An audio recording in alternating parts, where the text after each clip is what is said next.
most of which are about rocks and ice.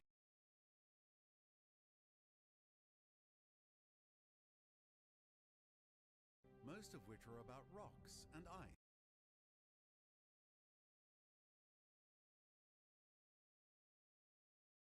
Most of which are about rocks and ice.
This tribe has come far, but the rest.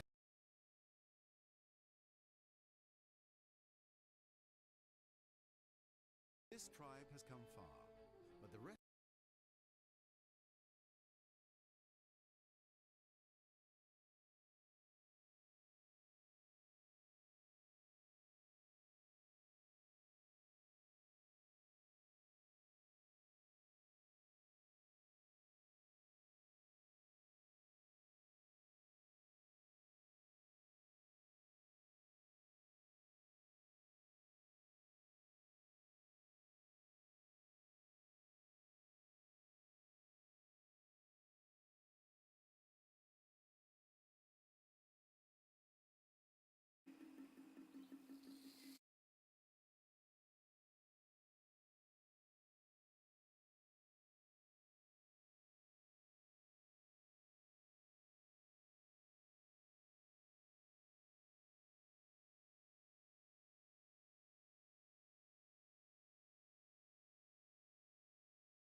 Some mistakes get made, that's alright, that's okay, and at least it's not enough.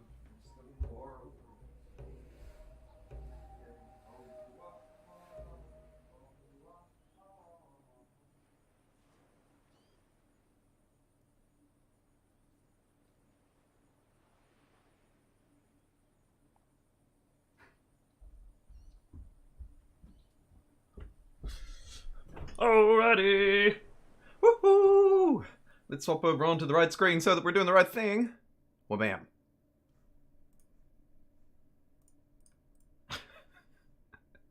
Hello, early birds. Welcome in. Who needs vanilla cultures? Says Dr. Train? Oh, brilliant. Hello, everybody. Welcome in. Thank you so much for joining me today. I think all the early bird stuff is done and out of the way, and we can literally just jump straight into the stream. That's the beauty of the 5-minute timer. Although I still hate the fact that it just rolls through and starts counting again. It must be horribly heartbreaking. But, oh, cool. Nearly at the end of that is 5 minutes. Whabam. No, you're not. Either way, hey, Huck. Back from a good trip. Dr. Kane is here. Dr. Kane? Mind you. And then over in the Twitch chat as well, I see some wonderful regular names and faces. Old, new, and everywhere in between. This is going to be a really interesting one. Nomadic Tribes of Vanilla. It's true.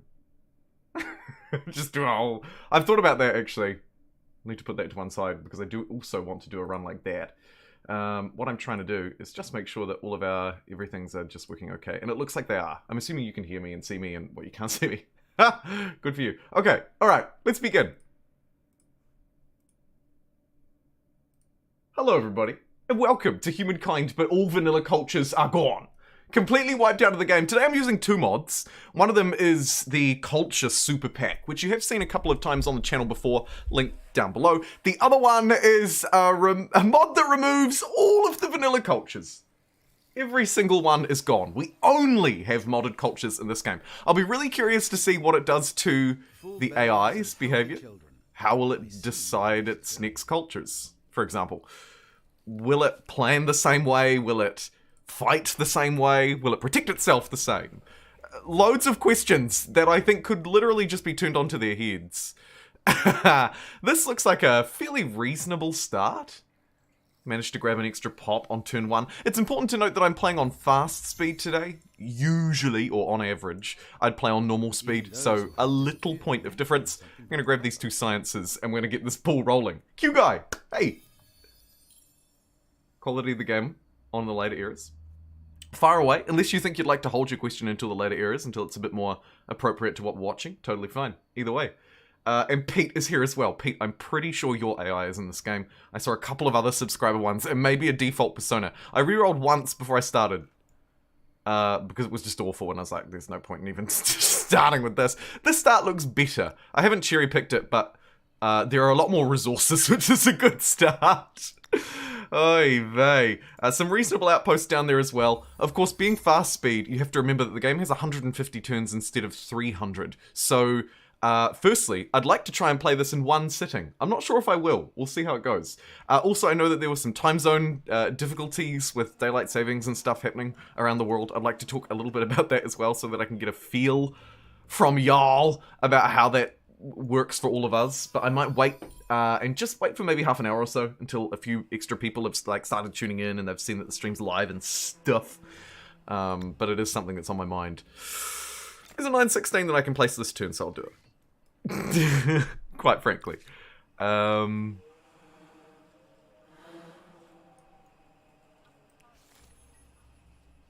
beautiful. We can actually move through to the next era? Question mark? Yeah, we can. Okay, we're gonna go for a quick, fast, and dirty poll to try and choose who we want to play in the ancient era. Just for you, Captain Blight. Welcome in. Thank you also to everybody who's liked the video so far. We're nearly at double digits. Oh my god, double digits. Every stream, Dr. Kane. I mean, Dr. Train. Every stream. I'm sorry, I love you and I respect your name. You can call me Jimbo. Or Jumbo, if you want. We can turn it into a game. Either way, let's have a look. So the AI have stolen a couple. There are 6 players total in this game, so we should expect some to be stolen.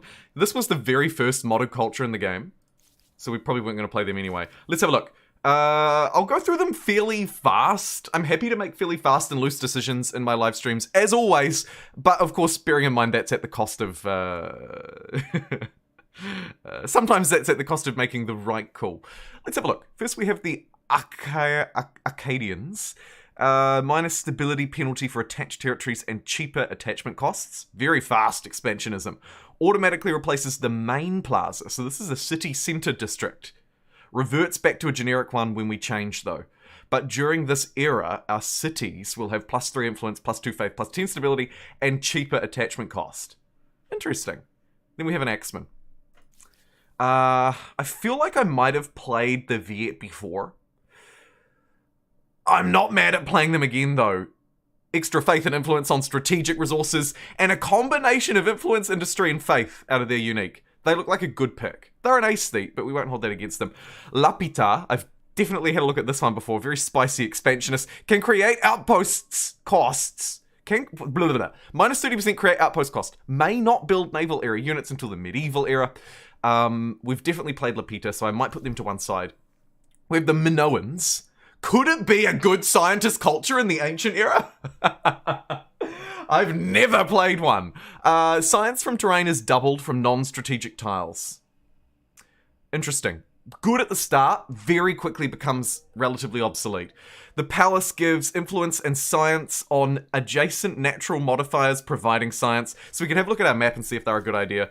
Then we have these guys plus 0.5 influence per non-militia unit. That is a bit to unpack, isn't it? Half an influence per civilian unit. No, per all military units that aren't civilian units, I should say. Interesting. Combat strength, influence, and science. Wow, what a fascinating culture. Then we have the merchants here. The Sahaptin. My pronunciation is going to be awful, I'm sorry. Money and faith on rivers. Food and money on rivers as well. So we'll have a look for rivers. Could be a go. The Shauna. Looks like just huge food. Just big old food. Replaces the farmer's quarter. So we could have a permanent replaced farmer's quarter for the rest of the game in the Zimbabwe. That would be cool. That would be really cool, actually. It's kind of a permanent change to the map. I'm going to put the Shauna in as one of my shortlist options. We'll stay away from the sterile terrain because we've got a pretty good start. And here's another scientist, Yayoi. Minus 10% science. Per era star, your liege has more than you. Ugh, I'm inclined to just steer clear of that. Science on trade, though. Pretty tasty. I'll steer clear of that. I think my options... Any suggestions in chat? Akkadian X-Men art was made by me. Dusk, go you! Amazing! Howdy, John. What's your video about... Schnapp selection? Which video is that, Bacon Train? Goodness gracious. JumboPixel. Around the industrial and contemporary eras, the game usually lags and starts skipping. So if I have a disc that I played and scratched. Huh. Interesting. I don't find that normally. You could try playing with a fewer number of players and see if that has a difference. It could just be taxing your CPU or something with loads of players and loads of districts. Like the great tube, my recommendation is Lapita because of how they changed the game. Cool, I'm interested in that. I did play Lapita last time we played this pack though. So I might park them to one side, Doc. Just for now. You can't not read the civil... +2 food on sterile terrain, +2 industry on sterile terrain. Their seal hunting grounds, yikes, may only be built in territory with Arctic, tundra, or taiga. Loads of food from whales and pearls, and money. And harpooners. Yeah, it's a very cool flavor culture. Absolutely, a very cool flavor culture. Not so hot for my spawn, though. Let's go with the options of... Let me start the poll for you so you can place your votes, because it's likely to be a quick one as well. Minoan. Alright, let's do Minoan, which is that scientist, versus Shauna, which replaces their farmer's quarter for the rest of the game, which is kind of cool. Only play with 5. Playing on a gaming laptop. I mean, there's a lot of variance within the gaming laptops. It could just be a performance issue on your side. If it's not, I struggle to find a solution to it, to be completely honest. And I'll put the Lakviet as a third option as well. I think we've played them once before, but it was a long time ago, and looking at this map, they could be a fun pick. So, who will it be? We've got the Minoan, the Shona, or the Lakviet. Place your votes! The poll is up! Look, Huck's already bit me to it on Twitch. He's too fast, he's too furious. Also some calls for the Acadaeans. Sorry, I left them out. Let me just acknowledge them. Aren't they great? Okay. I maybe should have put them in because of Dusk's art. I didn't think about that. Dang it. Next time. Because obviously I'll be playing this again, because this is could be pretty spicy. Remind me later. I'll hang around for just a little bit longer. Probably only 2 turns though, so do get your votes in quickly. Let's go storytellers for the extra science. Fairly self-explanatory. And I probably want to take this. because it's filled with, well, at the very least it's got copper. There's some other juicy things around the side. Here's looking at you, Obsidian. You beautiful, stupid rock, you. I mean, it could be better. 4-9 this turn versus a 14 next turn. A pretty negligible difference. I'll place it down this turn. Get the outpost built a turn faster. I think that's always worthwhile. And what I really wanted to find that I've been unable to get was some extra pop. So I might bounce through one more turn. Get the extra hunting party. Thank you. Growth star. Noish. Jump onto this river. Oh, you would. Science this way, and I can explore, so I'll go for this one instead of this one over here. It was a big old +2, which is great. And another difficult terrain. You know what? I'm going to hang around for another turn. Bearing in mind, of course, it's fast pace. So your normal logic needs to be doubled. So it's kind of like turn 12 at the moment, so to speak. Let me grab this science. Let me grab this food. Let me hide from whoever the heck this is running into my territory. Oh, what's the bet? It's the Mycenaean equivalent for this mod. Should we place our bets now? Actually not a lot of value in pillaging that, so I might just move on. And I think I will very fast move on through to the next era. Not only just art, but that expansionist capability in the ancient era is absolute fire. Oh jeez. Am I just gonna take this for myself and completely ignore the poll?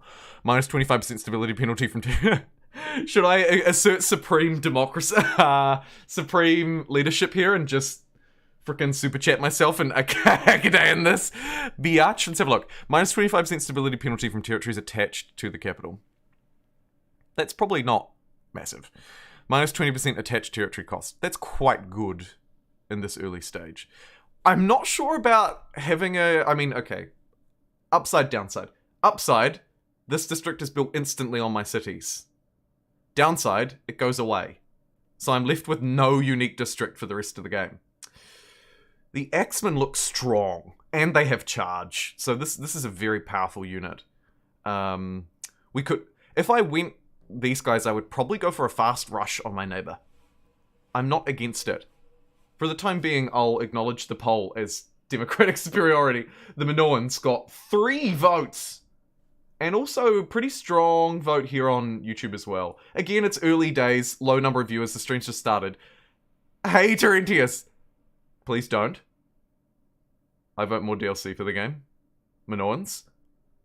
Hey, Skadoosh. Got pretty good, thanks, actually. Not too bad. I had my umbrella stolen, but apart from that, I'm doing fine. Okay. Looks like the Minoans are leading the early votes. Let's remind ourselves of who they are, and maybe I just grab them in that case.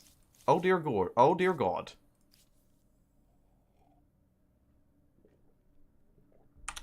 Okay. They won the vote, and it looks like we really want to play them, so I'm going to bounce back a turn.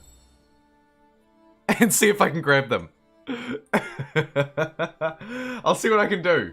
I'll see what I can do. Thank you everybody who's liked the video so far. I'm watching the viewer numbers sort of slowly tick up, and the likes just, particularly in the first sort of hour of the stream, the likes almost just tick up alongside it, which shows to me there's a very dedicated core group of cool people who support the stream very passionately in the beginning in particular. So I appreciate it. Think Ireland need to be put in the game? I think New Zealand need to be put in the game. Bruh. Let's see if... No? Okay, so the Minoans actually get taken this turn. So I have to go back to turn 4 to grab the Minoans. They've won the vote, so I will grab them. I really want to try that other culture now too. Like I was saying at the start, it's very likely that I come back and revisit this again, because I can't... When I saw this mod, or one of the 2 mods that I'm using, the one that removes the cultures, I thought... the opportunities here are huge. How does the game play when the AI doesn't know what to do? Like, actually, how does that work? You know what I mean? It's a wild idea. This is a 12-12, so I'll grab that as soon as I know that I need to grab things this turn. I felt like there was a discovery in range, but it's way down there, so we're never going to get that. Yeah, so I have to take them this turn, which sucks, because we didn't get our pop star, but that's alright. For the good of the Minoans, maybe a good scientific culture in Humankind's ancient era as well. Is Maori in the mod? No! Vintage, not. Like the stream. Huck, they must be tracking your location. It's the only way. Hey, Q guy. It is really tough. It's a grind. It's a grind, and there's no real nice way around it. To answer your question, I think some people are probably predisposed to be better or worse at talking. But also, it's a skill that can be learned in practice just like any other. So unfortunately, the bad cliche advice is keep at it and keep going. But it is bad. Well, it's not bad advice. It's proved to be true in my experience. But it's not easy. And you rely on a certain element of good fortune, of good people finding you. Shout out to most of the people in this chat. Well, all the people in this chat. And others who aren't. And also a bit of timing as well, right? It pays to be on the pace. That's always helpful. And that's probably about all of the quick advice I could give you, Q guy. I think about these kind of things a lot, though. Too much. Actually. That might be another good piece of advice. Don't think about it too much. You become bogged down in the numbers and the detail, and it draws you out from the stuff that's actually important, I think. Okay. I'm gonna grab this territory here. Or do I just want to go for fast cities? So, the Minoans, let's remind ourselves. I have this district that gives me +1 science on terrain on adjacent modifiers not producing science from terrain. What? On adjacent natural modifiers not producing science. I'm assuming a natural modifier is, for example, a river. +1 science per adjacent non-developed tile producing. Right. So I get additional science from tiles that don't have any science, but have natural modifiers, and non-developed tiles that have science. So natural modifiers that provide science. It's a bit to unpack, but I think I've understood that correctly. -10 stability, +1 researcher's slot. Okay, cool. So it's just a really good science building. We have the Bull Warriors, who are piercing, stronger when attacking. That looks good to me. And we're scientists, so I could even use the crazy scientist ability in the ancient era. I don't even know how I feel about that. Let's make this the first Minoan city, and +2 science is kind of garbage. You'll see that these tiles don't benefit greatly, do they? How does the science... So here it's getting +2 from exploiting the natural, the strategic resource by the looks. You can see that jump from 0 science to 2. It's not very good, is it? Well... There's some work to be done. Wondering if we have a good industry tile here instead that we should start with. Yeah, maybe we start with that. We should probably also grab the pottery workshop first, though. Then, I think it might be the right time for me to grab this, which will have another strategic there when I grab this territory. So, this territory is quite important, I think, to getting these guys to work. But I don't really know. I'm going to go for calendar first, actually. I was going to grab city defense for our awesome warrior, which may come in handy as I move this way and probably find a neighbor. Yeah, I did. Howdly doodly, neighborino. Going to grab that science as well. And I guess the idea behind the... What are you doing? The idea behind the fast pottery workshop is that I'll be able to get a second city online relatively quickly and start to make the most of this. I guess the other option... Hello, beautiful. Who are you? Wham. Yam. Oh, cool. It's Moana, the new persona. Shame it's not a subscriber one, but that's alright. What do you do? +10 influence per independent people under patronage and +100% money from trade. You're the kind of player who I like. Yes. Good. They took my discovery though, which is not so good. Their combat strength is 14, mine is 13. Cool. Might just move past you.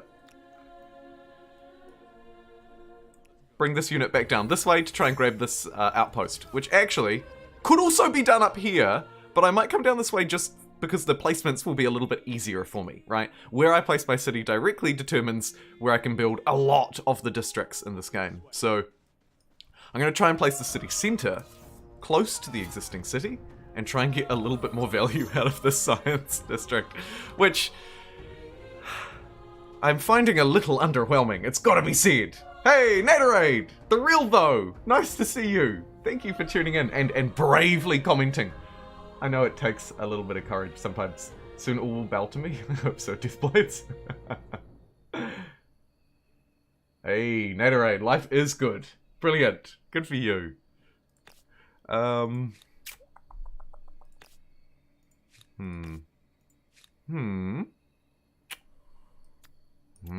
If I move this person onto industry, we finish the palace in 1 turn. Seems way better than 2, obviously. I wonder if I want another industrial district before I go science. Could convert all of my industry into science using the collective minds ability and have a bit of fun, maybe. Let's try that. Then I'll grab that.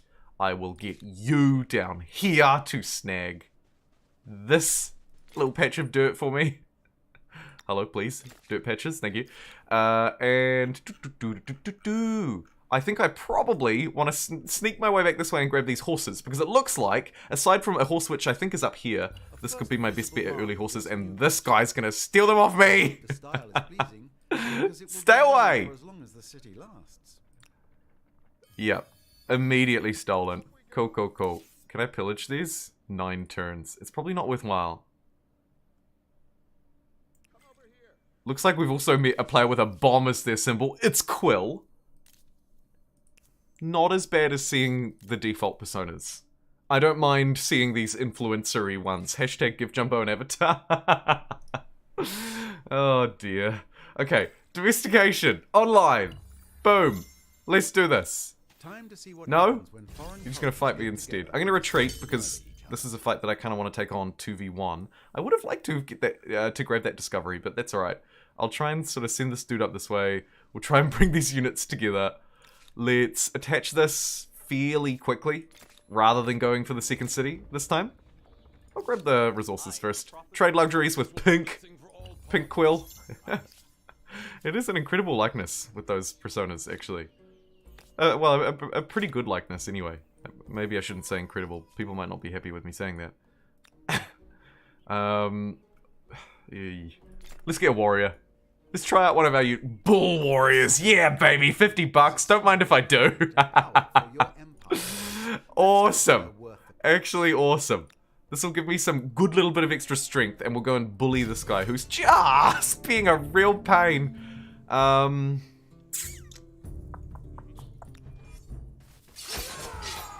If I defend in place here, I should win this fairly easily. Might even be able to go out for an aggro stab. But no, let's play it really safe. I only have 3 units at the moment. I don't want to lose any population. I'm happy for them to kind of just fight me and achieve nothing with it. Carpentry, bada boom. Another thing that's going through my head at the moment, because I haven't played Babylon much, I haven't personally played around too much. Oh, come on! I clicked that. I haven't personally played around too much with using collective minds at this very early stage. I assume it works okay. But I don't know, like, will it screw me forever and ever and ever and ever and ever? Not as much as them destroying that unit will. How dare you? Actually, how dare you? I'm gonna return this scout back into the city so that I can produce a better unit in its place. Also, take a look at this +2 science. Oh dear. That is not ideal.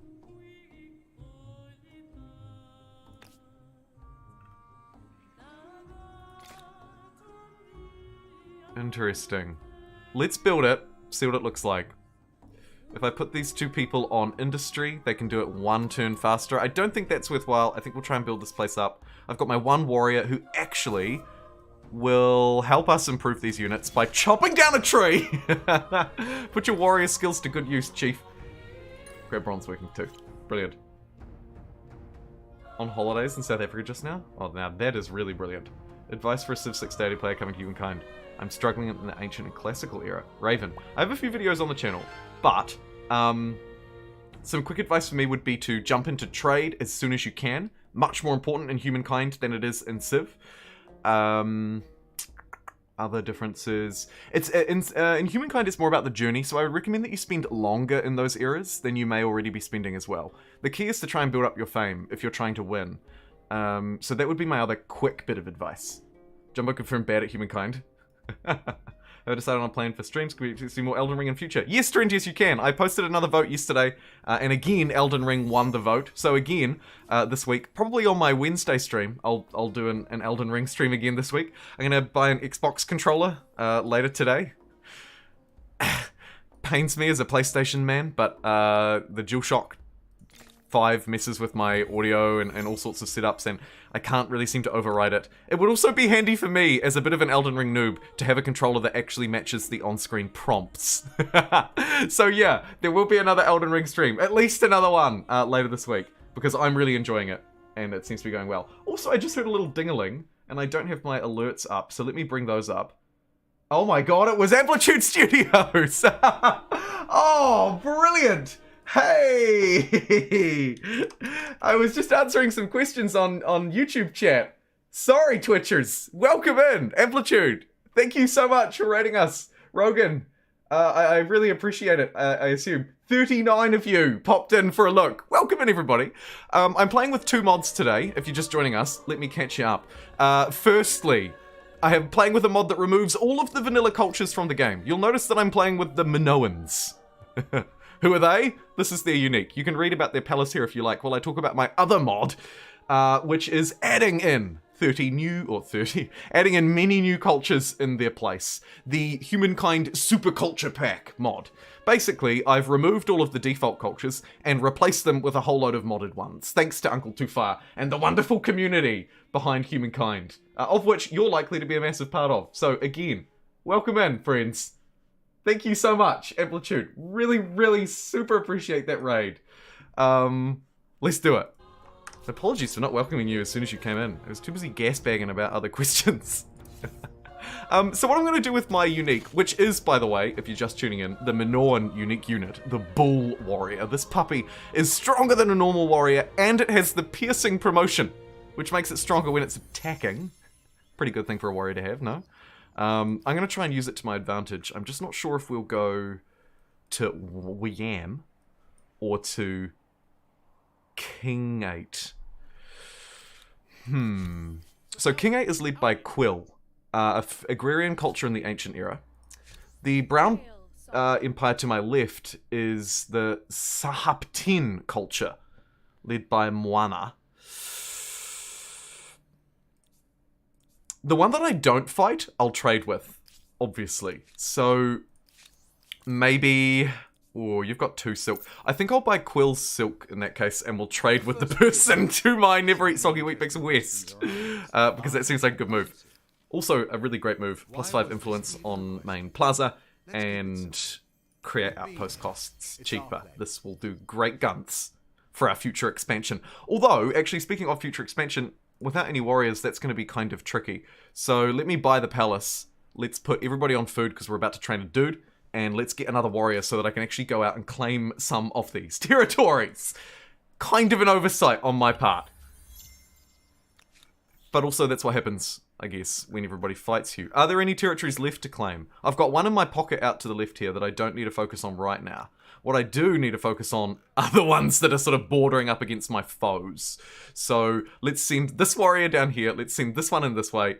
See what territories I can panic steal. Maybe there next turn. A non-aggression pack from our pink Quill to the south.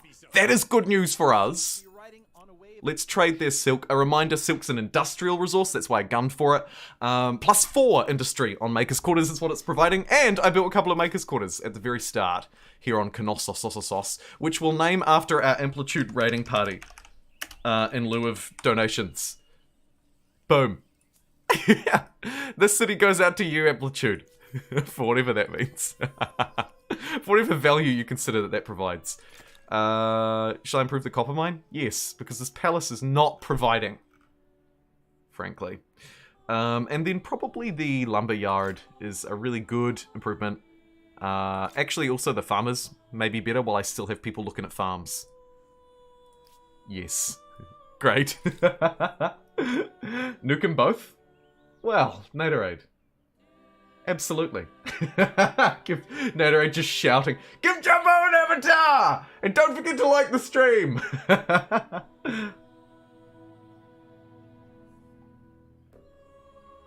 I saw that you whispered me, Huck, but I was too late. I'm sorry.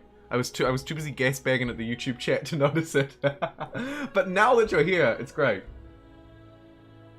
Now that you're here, Amplitude, and now that I've seen your whisper, I should say. It's great. Getting my points muddled. Okay. My science is really surged up now.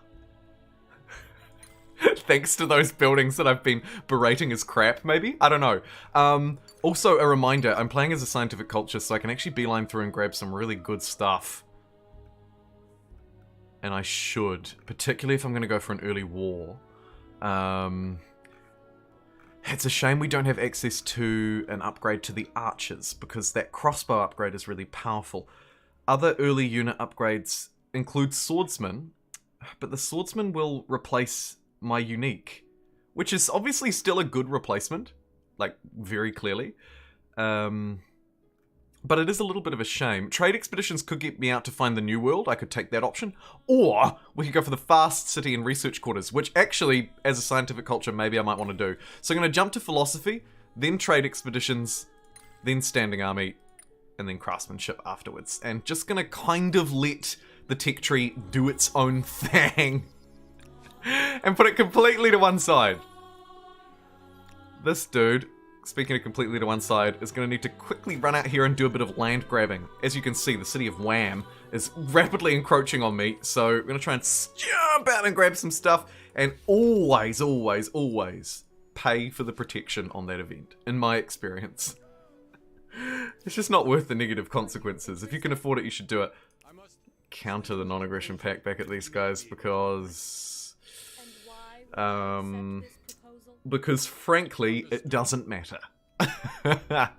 And then I think I'll also push grievance against them. Let's push this demand that they claimed something on my border. And let's also demand that they give me $100 for attacking me. And also another $100 for attacking me. And also another $100 for, you guessed it, attacking me. I'm gonna leave those demands just sitting, slowly building up my war score, in case I need it. Not a great start for our diplomatic relations in this game, I'll admit. But that's okay. Right, you there! The man with the silk! Give me this. It's probably worth spending an extra turn to move down there. And why can't we be friends? Let's go get this just because it has the gemstone in the coffee. Otherwise, I probably wouldn't bother. Have an osmosis event here for 90 shrines. As if I needed more science. Let's put me into... I was going to say first place, but actually I'm horrendously behind. Oh my god.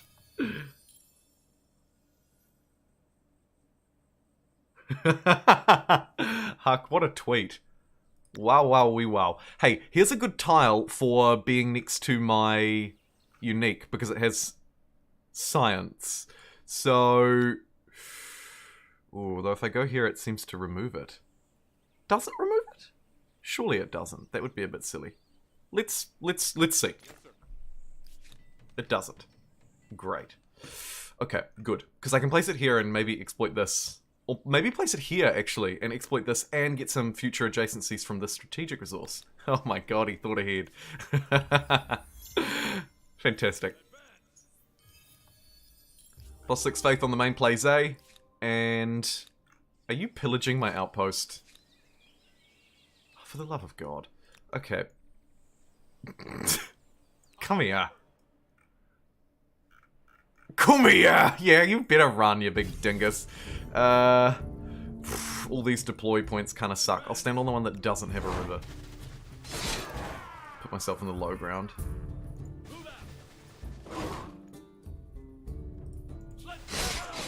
Get out of my face. Get out of my life! Ah, brilliant. And you can just heal yourself up because you've had a hard time. The world, by the way, was random, so I don't know what it holds. But seeing all of this ocean makes me think we're probably playing on maybe a 2-continent or a 3-continent. Just sort of roughly looking at the size of this landmass, assuming it ends out here somewhere because there's a bit of ocean in this in this tile. I'm making sweeping assumptions, so nothing's changed. I'm also waiting for this to become a city, which it can do next turn. I might give it a harbour first, though, and delay it by a turn. Fishing, trade. Much better, I think, for it to start as a harboured city. Let me get walls to defend the beautiful city of Amplitude. And improve our makers districts, I think, is just essentially what I have to do here. No real option. There goes some scary chariots. I don't want to borrow them.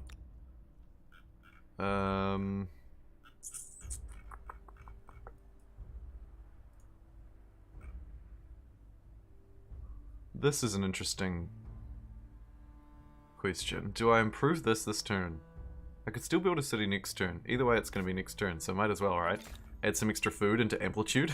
Nom nom nom Amplitude. Minus 80 gold on the science, minus 5 stability, and minus 2 science. These are all not massive. I tend to go for Overlook because who cares about minus 5 stability? If you're positive in it, I figure you don't care. If you're negative in it, maybe you also don't care. Oh shoot, we have to get rid... Okay, it's gonna be time for another poll. The classical era. Let's quickly, but also hopefully showing them the respect they deserve, go through these cultures. I would ask that you please do let me know which one you'd like to see. If you hear me talk about a cool one, type it into the chat. And then I'll put the sort of 3 shortlisted options into a poll, and we'll decide which one to play. I guess the mods here are kind of cool too. They are. New pixels are even prettier when they've liked and subscribed to our loving benevolent JumboPixel. I want a Bannerlord stream so bad. I love that game so much. Okay, Naderade. Yeah, I know we've talked about it a bit before.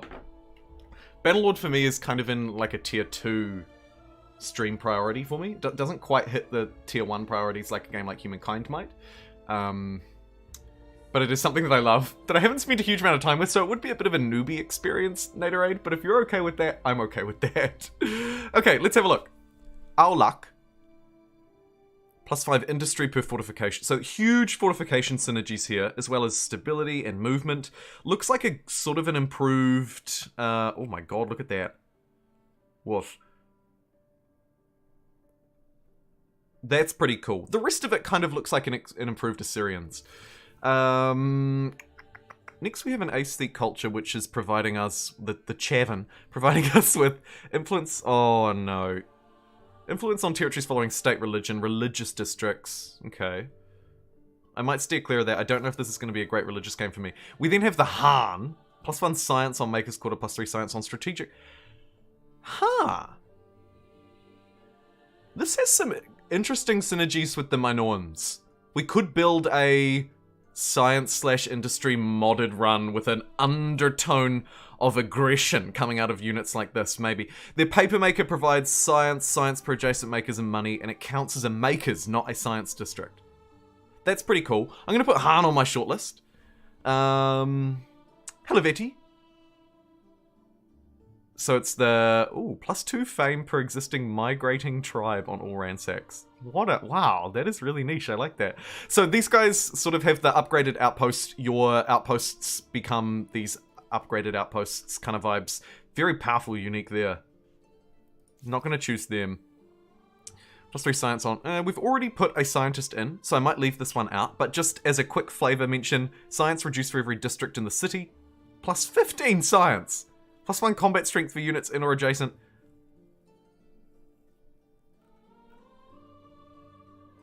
I'll definitely put a scientist in. It could end up being them. The cushions.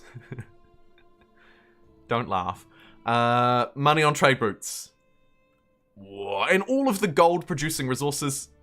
These guys are money kings. The Naba.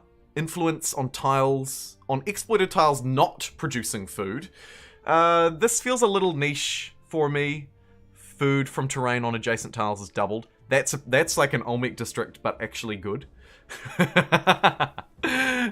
Shots fired. The Numidians, like the Nubians, I assume, who followed before them. Looks like they have a love for horses. -5% upkeep, +1% combat strength on, and all cavalry units have increased horse costs and must be bought with population. Ugh. But, man, they love horses! Not so hot for me, I don't think. Could be a fun flavor game with them to do with horses, though, in future, maybe. Here we have the lovers of the sea, and they turn their harbors into industry. Looks awesome. And then finally, +2 obsidian lovers. Wow, really obsidian. Look at this. What? You really love your obsidian. Wow. Okay. Total War Civ, Paradox, NHL 22. The RPG. And the RPG element particularly does appeal to me as well. Yeah. I really haven't played vanilla. Totally get it. If you don't need that playing, it would just be cool. I'll watch you either way. I would say that I will play it, Naderade. It's just a question of how does it move up or down the priorities list, basically. And there are loads of things that could influence that. I wouldn't put a time on it, just because it is a little outside the wheelhouse, but I love it. I used to love watching streamers play it as well, so I think it's a good time. Tio, Helveti, and Numidians, you reckon? Doc.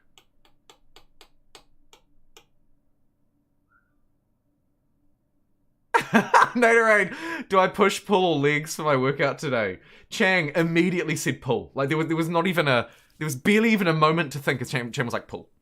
I would vote for push. No, actually, legs. Do legs. Everybody forgets legs. Okay. Helveti.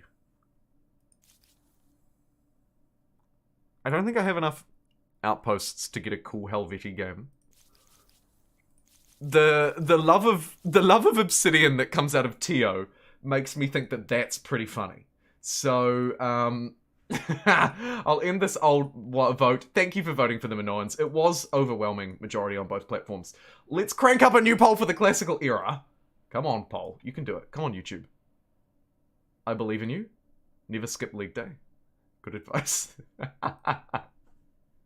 I should follow that advice. I'm not even going to try and pronounce that. Let's just call them Tio. So we'll put in Tio, the Obsidian Lovers. For my flavor element building on what we've already done, I think that the Heihan is a fun option. And then the last one that I've seen some murmurings around in chat. I'm going to leave the Numidians off because I don't think they're super hot. But I will grab either the Helveti or the... I think I'll grab the Helveti. I don't like their outpost very much. I'm overwhelmed with options. Maybe they are my third best option, actually. Yeah. Yeah, and an Expansionist as well, which could help with our, in future. Okay, so it's gonna be Helveti, Han, and then Tio, loads of other letters. Who will it be? Place your votes for the classical era, everybody.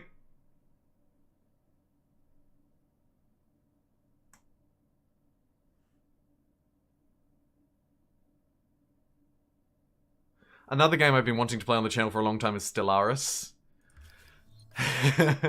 That's been in that same sort of Bannerlord list for a really long time. Next, strawberry culture. I don't even understand that, but I love it. Great. Thank you, Huck. That's awesome.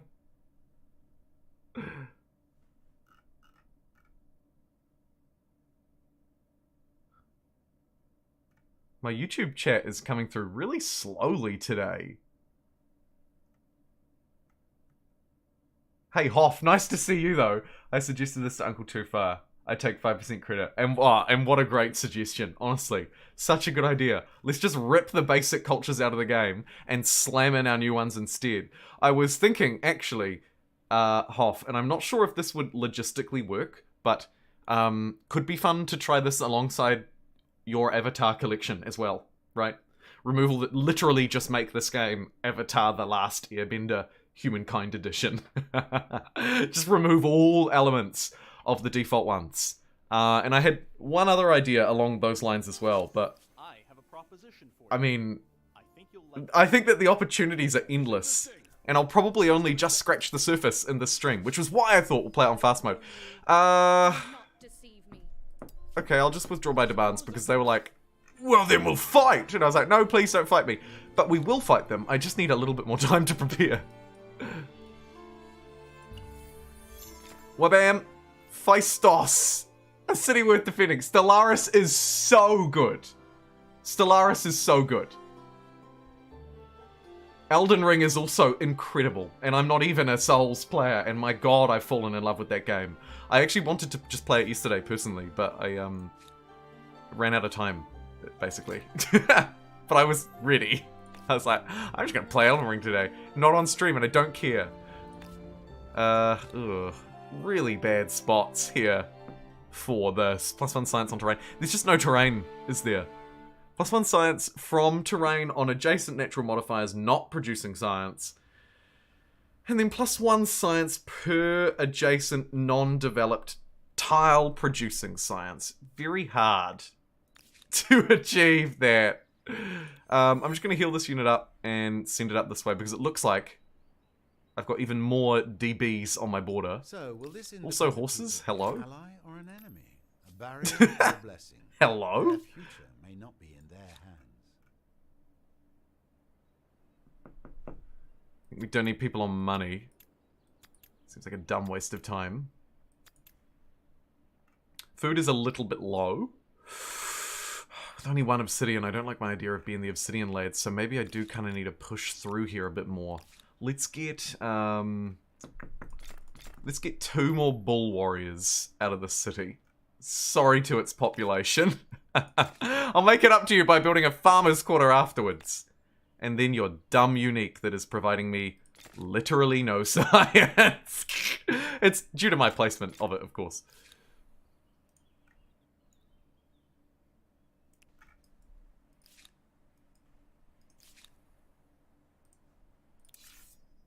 Chop down some more forests. Debate and discussion. Pump a bit more industry into amplitude. And a new civic. Independent peoples. Oh my god, they did. The extra food is always good. I wonder if the additional combat strength is more powerful at this early stage. Nah. Let's go for the extra food. Independent people end up as shock troops. Retreat. And meet up with your mates, and then we'll go back and show them who's boss. These units are very cheap to produce as well. It's got to be said. 23 industry versus 45. These things are half price. What?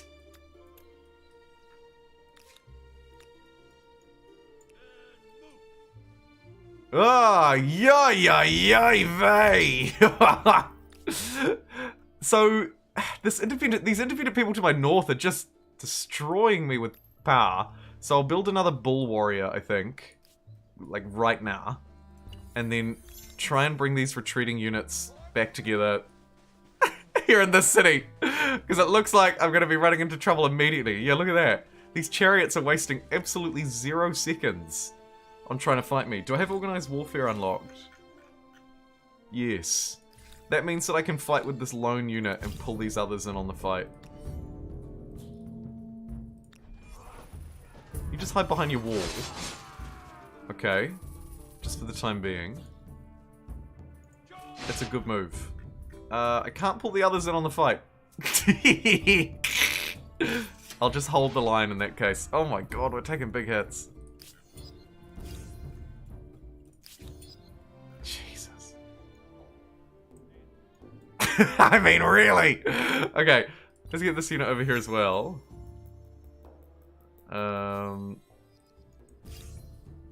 There we go. Jeez.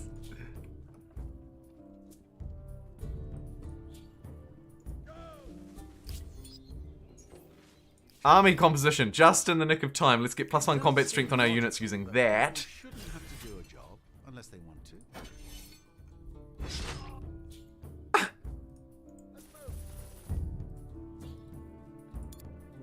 Keep together.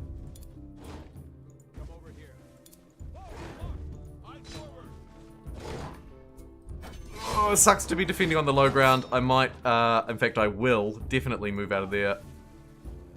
I'd like to keep this unit here for swapping with this one, so I'm going to do that. The chariot might choose to run around like this and beat on this guy in the river, but that's okay. Ah, it didn't. Neat. Oh my god, it did a lot of damage though. I mean, these things are just brutal. They are so brutal. Gonna need to exhaust the population of this city a bit more, unfortunately. I'll spend a bit of money to build it a farmer's quarter. Maybe that makes up for it. Please forgive me. And then could be value in getting an anti-cav, but I don't know. I think that we just get more bull warriors and we just win with bull warriors. Might do the same in amplitude here after we get horse sandwiches at the ready.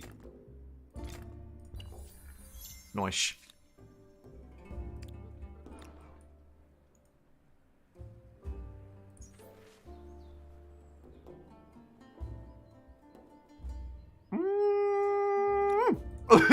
Let's just really double down on military production here. Hazor only has 2 people defending it, so could be a somewhat easy take. Might try and get this dude to just chop down trees or something for me for the time being. Like down here in Jabba. With a little bit of food, a little bit of money, we can then attach it up here. Hopefully get a good science district. Yes! +4 science out of this bad boy. Woof. Somebody hold him back. I'm losing stability a bit here.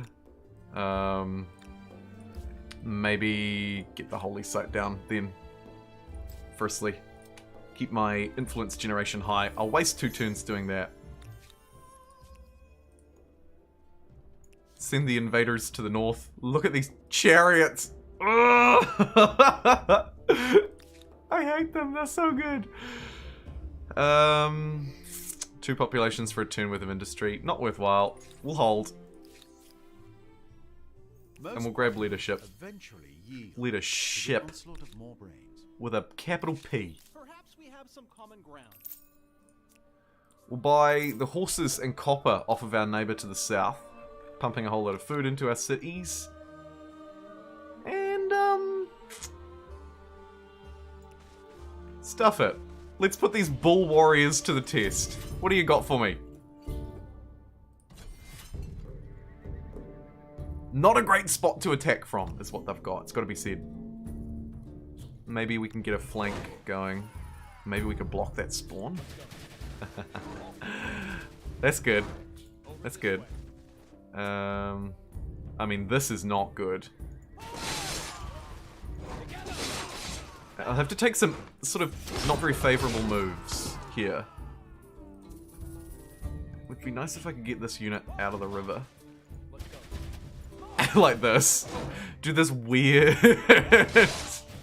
When they're outside of their walls, they're really weak, which is good. You're useless there.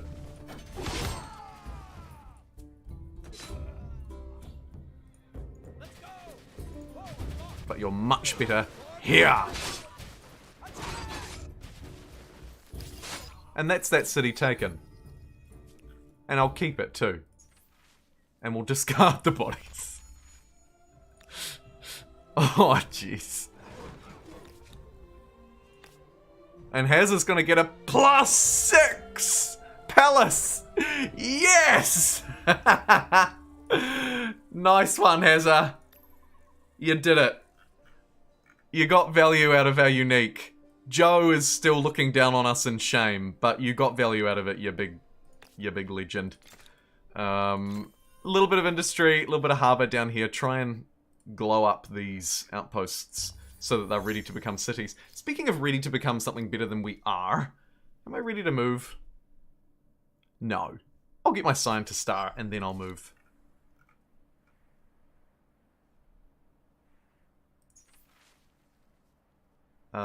Swift versus money versus stability. I think I could actually be losing a bit of stability at the moment, but can't beat a bit of cash money. Let's do it.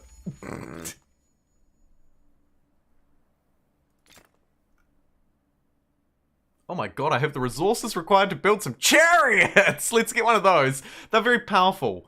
In an open field, of course. Not very strong anywhere else, but pretty good in an open field. I'll sneak down here and grab this. Maybe I can sort of move around and in from the north. We'll send another army in Never Eat Soggy Weet-Bix northwest through this sort of like river land and try and seize Wham. It might end up being the next era, but I mean, that's fine.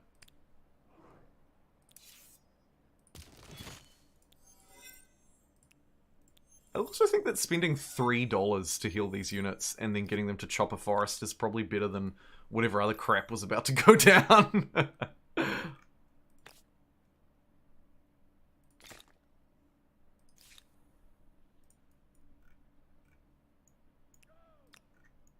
Keep together.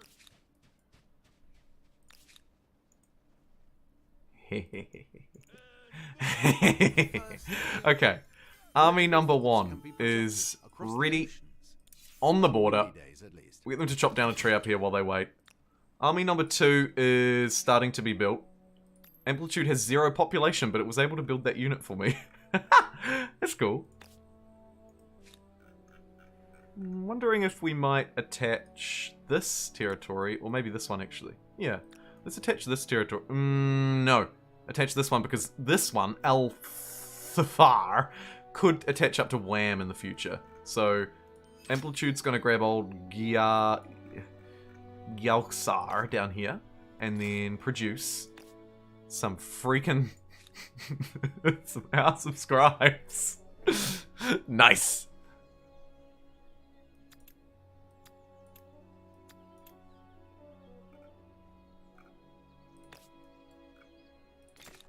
Really awesome Maker's Quarters here, so I'll double down on that industry.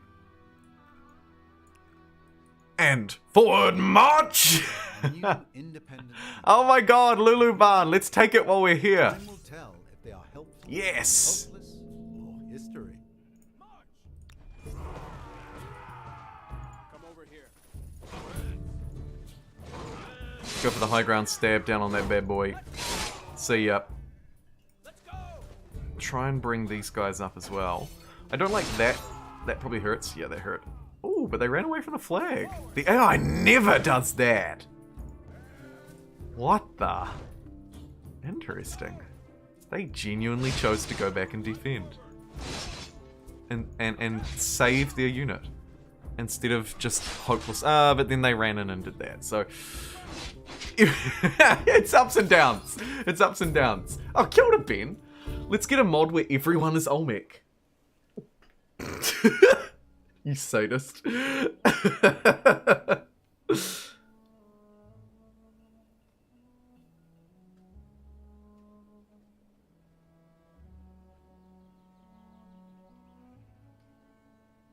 Made an excellent chart with culture evolution. I saw that on the Humankind subreddit. Yeah, I scrolled through. I was like, oh, I wonder what New Zealand was. And it was just like, Olmec, Olmec, Olmec, Olmec, or something.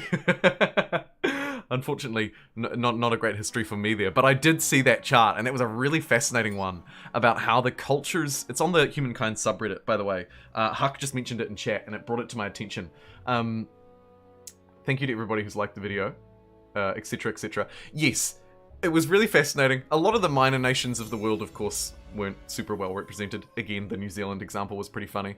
Oh, what would a historical New Zealand playthrough look like? And it was literally just... It might have been Bantu, actually, I think.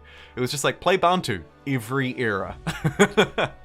But for some of the cultures that are better historically represented, particularly those who have multiple historical cultures, like, say, China, it was a really fascinating chart. And I assume pretty historically accurate. I can't verify that, obviously, but it looked like it was.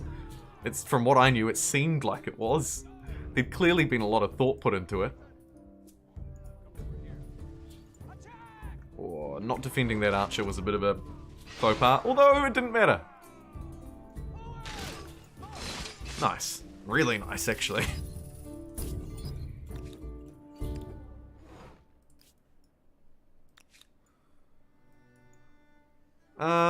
To pop back and heal or to push through?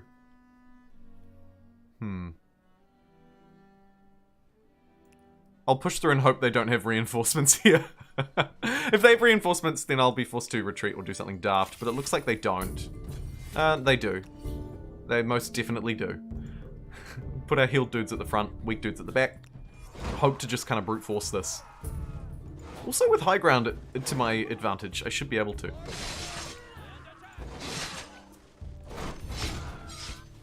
Oh my god, they came in on the flank! What is this?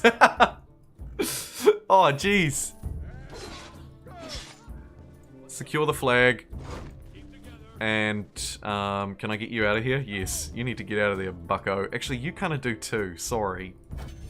I left you weak and alone.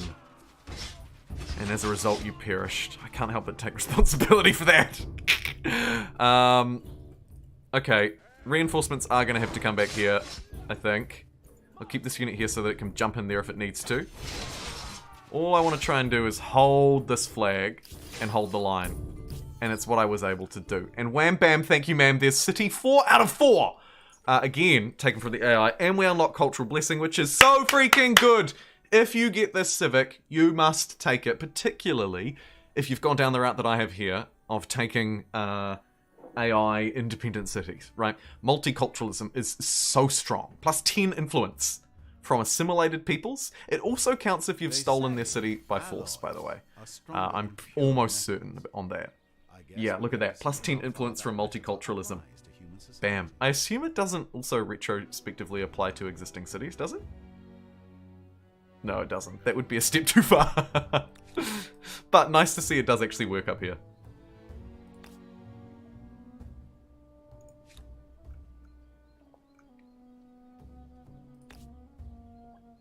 Bit of a woof daddy there, plus 3 science. Better than most of the things that I've been able to achieve. And then we'll go the really basic, let's get an industrial quarter, and let's get horse sandwiches move. In Lulu Barn. Balulu. Heal up the bull warriors. Ching! Going for round 2. Why not? Let's get some military stars. We'll farm these guys before we farm the... Oh, I shouldn't be that... I'll probably lose and then I'll end up with egg on my face. So I won't be overly confident. You should be standing here, you big idiot.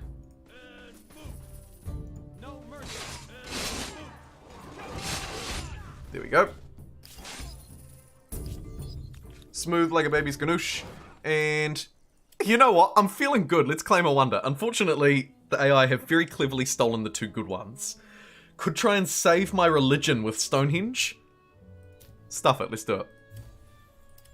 Temple of Artemis is fairly lackluster. So I'm just going to try and save my religion. With a Stonehenge right there. And I'll leave the 2 Baba cities working on their thing, but I will force my good second city to help me with it, maybe. Do these ones make a difference? They make 1 turn difference. Okay, fine. You twisted my arm. Let's have a look at the religious view. Interestingly... Interestingly, I probably should not have built it in the capital. But I do like the extra stability that it gives, so I'm gonna just keep assuming that it was the right move. Upgrading my unique unit into swordsman is the right move, even though it sucks to lose our uniques. I think that should always be done.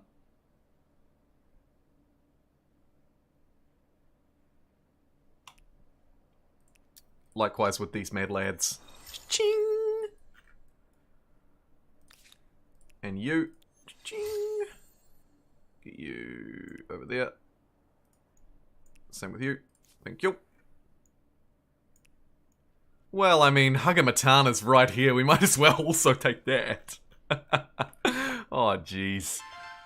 Oh, jeez. What was that ding-a-ling the ring-a-ling bell? It was Terentius, who's been a member of the Mini-Pixels for 6 months. See you, Naderade! Hey, good luck. Good luck with League Day, my friend. And also hello to Ulf, who, of course, very kindly had already been said hello to by people like Ben and Naderade, but thank you. See you, Nate.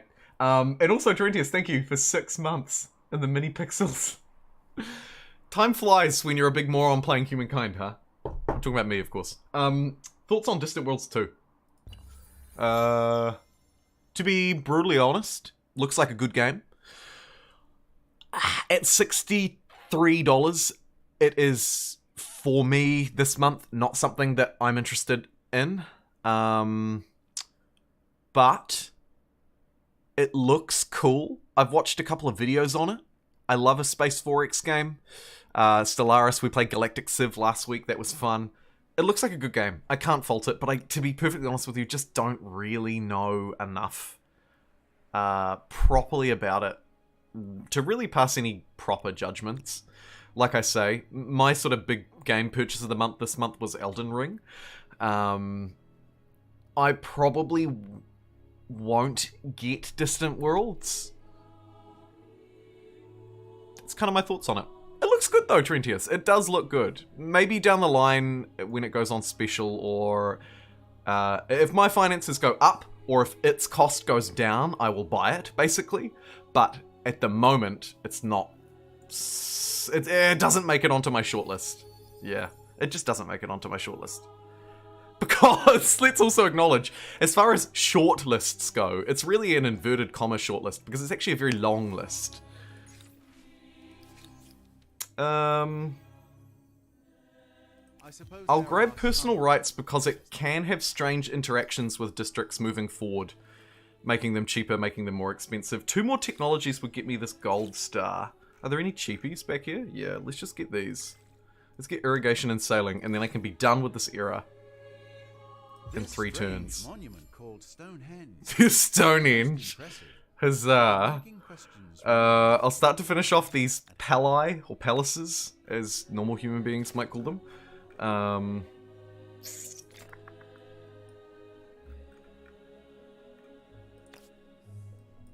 I think the extra science that's pulled out of them is just in general kind of a good idea as well.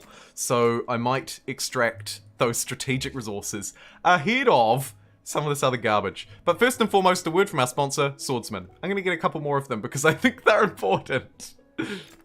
Especially if we want to go to war very soon. So let me get 2 Swordsmen online.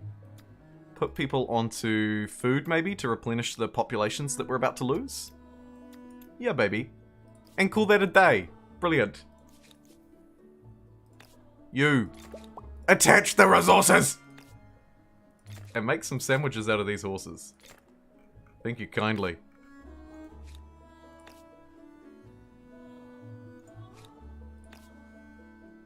Oh my god, Ben, thank you kindly! Ben with a $20 super chat says, "Hello, Jumbo!" I assume in a voice caster announcement like that, surely, Ben. You appear rather war-hungry today. Many blessings to your troops on the battlefield. Can I have a brigade in your wars? Ben, you can have more than that. Terentius as well. Let's commemorate your membership anniversary. Terentius 6x. 6 times as powerful as you were 6 months ago. And Ben, we shall call this Lulu Ben, because that's a hilarious pun. And also you will lead the charge in this war, because that's what you actually requested. What is the best army? Probably this one. 3 swordsmen. Well diversified. Let's call these units Ben's Angels. Because you are an angel. Thank you, Ben, for a super generous $20 super chat. I love it.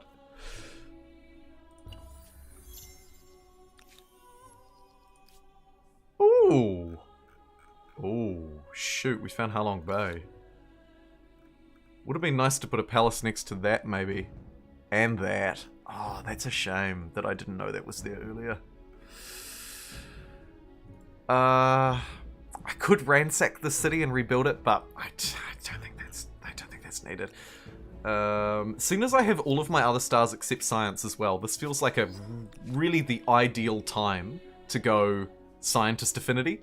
Let's go from getting 29 science a turn in the city to 230. That should get that star finished a little bit quicker. I should have done that a long time ago. I wonder if I also want to attach this to get the last palace built. I think I will. I think I will do that. Because I put it onto Collective Minds, though, it's not actually going to be able to do it. Because there's one extra science if I move people there. Okay.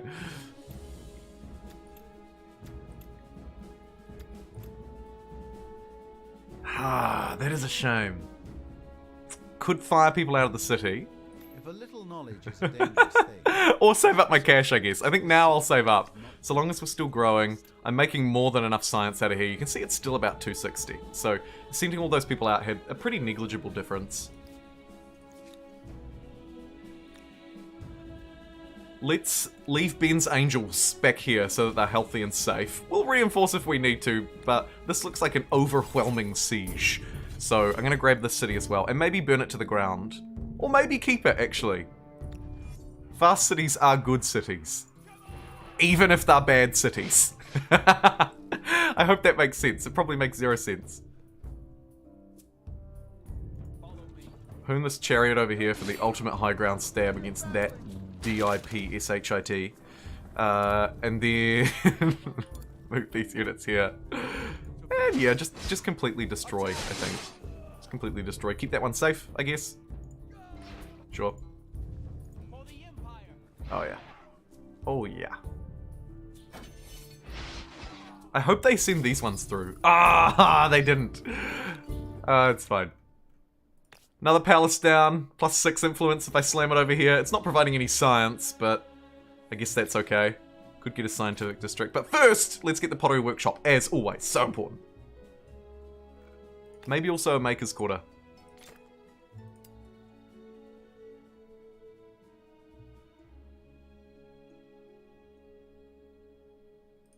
There. Yeah. Yeah. Okay, cool. Swordsman, let's get you up to Ben's Angels, just for a little bit of extra defense. And I think I have to move through right now. How did you vote? You voted for TO-ABS... And then on Twitch, let me just make sure that I am also acknowledging your results. Helvetii won on Twitch with 54% of the vote. Tio came in second with 38%. The Hans got nothing. No one wants to see me play the Hans, which is so fair. On YouTube, I'm going to end the vote now. Tio had 50%. Helvetii had 31%. Han had less. Again, Han is clearly last, so that's way easy for me to make that call. The call between Tio and Helvetii was much closer. Don't forget my assimilation bonus. May make taken cities worth keeping. Yeah, Pete, totally. That's sort of what I was alluding to. A crappy city is better than no city, and it's particularly good for me because of that multiculturalism civic. Particularly good. Okay, so I'm looking between Tio and Helvetii. Here's Helvetii. I don't have any outposts, really, because I've attached them all. They're all administrative centers now. I'm assuming it doesn't also apply to administrative centers. This would be that's not a very good pick. The other option you voted for was Tio, which is also, interestingly, not a great pick for me because I only have 1 obsidian. But I love how focused and beelined they are. I can't build the obsidian blades until I have 2 obsidian. But I'm going to choose these guys because they are so unique and interesting that I think we should give them a go. They're an industrialist, which is nice. Maybe I can make up for their shortcomings by that. Shortcomings being obviously a huge reliance on obsidian. Obsidian on unit may not exploit iron deposits. That's a a bit of a shame. Obsidian Workshop, again, loads of benefits from Obsidian. Not a lot from much else, although, again, like I say, it's a Maker's Quarter. A powerful warrior who I can't build without another Obsidian. Let's grab them and make it my absolute mission to try and see if I can get an Obsidian off someone. You've only got 2 silk.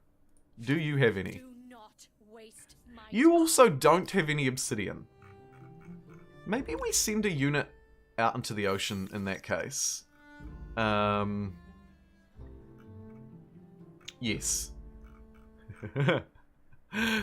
Let's send a unit out and see if we can find some land that hasn't been claimed. Another way potentially for me to get access to Obsidian. The only other way will really be for me to move through here and try and find either more resources, more players to trade with.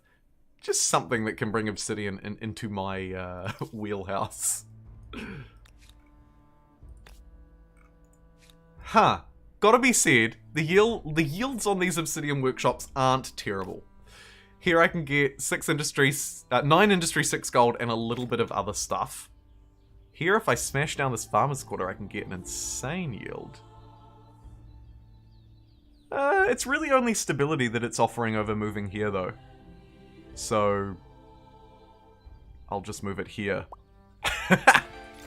Yeah, I think I just move it there. Okay, deal. Right, there's your Obsidian Workshop. Terentius 6x. 6x is gonna get one there, close to this border, in case those cities merge in future, right? Always pays to keep these things in the back of your mind. Lulu Ben. Gonna smash one down. Actually, not there. That'll be a scientific district in future, so I might place it there. Finish up that palace. Beaut. And then the big bad boy. Amplitude itself. I'm hoping there'll be good yields here. 14 industry, it's okay. Might get that first. Sure. Ha! And it looks like I can only build it once. Creates a new deposit of obsidian, which is automatically exploited. Hallelujah! Hallelujah! There we go. Let's get this stuff done immediately. Good stuff, everybody. More harbors as well. I do love a good harbor in a lake. I might get the science that this provides, though. Cool. And I'm going to put this city onto builder focus. In fact, because the obsidian workshops are so important, I'm going to forego all my other yields for 5 turns and just put everybody on an industrial focus with people building up as much food as they can so that I can keep growing, ideally. Cool. Okay. This has opened my eyes in a much better way now. Insta-resolve this fight so that I can keep this place safe, I guess. My obsidian warriors, please. Oh no, it's just a heal. I need one more of these sacrificial districts to come online, and then we'll be able to do the greatest upgrades of all time. Unfortunately, though, I'm losing a lot of money because everybody's on collective mines. So maybe Lulu Bean. Hold off. Hold off for a minute, Lulu Bean. I might need you, actually, to just work on a little bit of cash for me, if you don't mind. That would be great.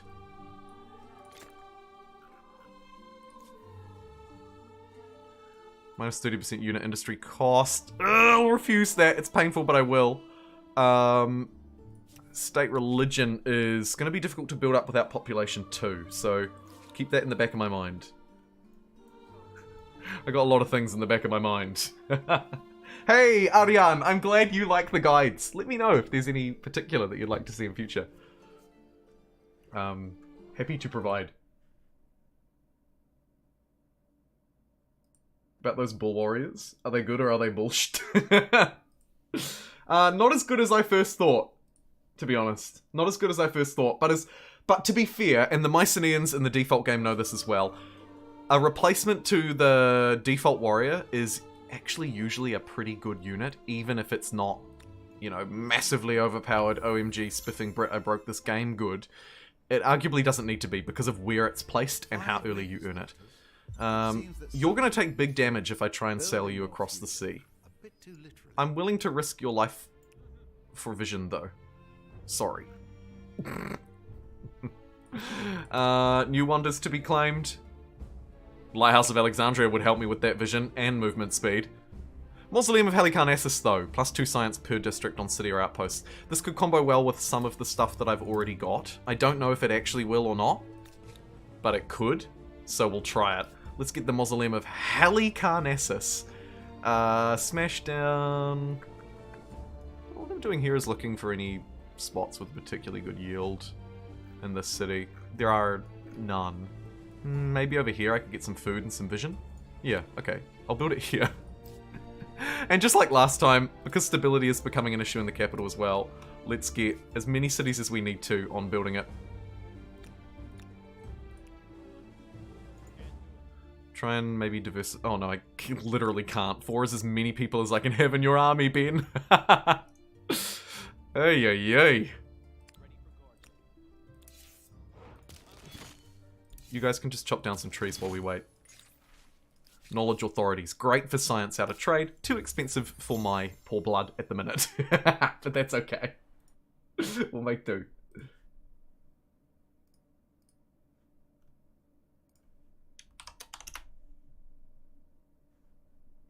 Distant Worlds 2. I've actually looked at its Steam page about 3 times though. It does interest me because it is definitely in my wheelhouse. Sorry, I just saw your message again, Terentius. And I felt the need to reiterate that. Not sure why. Yep, clear out this junk. It's very minimal extra industry, but particularly on faster speeds, as you may have seen if you've seen the multiplayer sessions, it can make a big difference.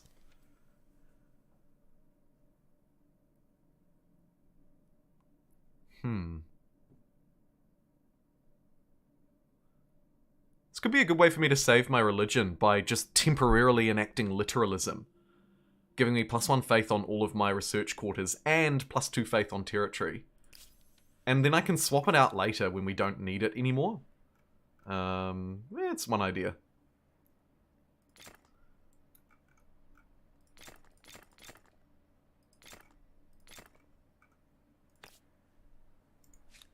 I'll check Terentius sucks here for all the different yields that it can offer to try and see which is the best. It actually looks like money could be because... Woo! We got a sacrificial altar down! And I now have 2 obsidian, which is of course enough for me to build my unique warrior. So what I might do temporarily, except for Lulu Ben, is get... you've only got 2 pop, I might leave you out of this mess as well. I might get... everybody to provide me with 1 of my unique warriors with obsidian blades, which are, let's read it, far sharper than any metal, but more brittle. Ideal for quick attacks, but less effective in drawn-out fighting. +4 combat strength when attacking in the first round of battle. Okay, so manually fighting and deploying these guys first is very important. I'm gonna get 2 of them in the capital because it has population... sorry, not even in the capital, but I will get 2 of them in the capital because it has the population to spare. Basically, let me just quickly build an army out of these units, is what I'm saying. Cool. Bam. An impressive mausoleum. But I can't help wonder what sort of a sign it is when an empire spends more on the dead than the living. And then, with a little bit of quick readjustment, I'm going to snag 2 bad units, send them down to that army. And then send some better ones for Ben's Angels. Ben's Angels is going to diversify by getting 1 of these new warriors in it. Actually, 2 of these new warriors. Let's send the Archer out, because the Archer's kind of bad. Buff up Ben's warriors. Brilliant. Oh, they've been renamed. Ridiculous. They must have lost their heartland. It's alright, because they need a new name anyway. It's Ben's warriors. Boom.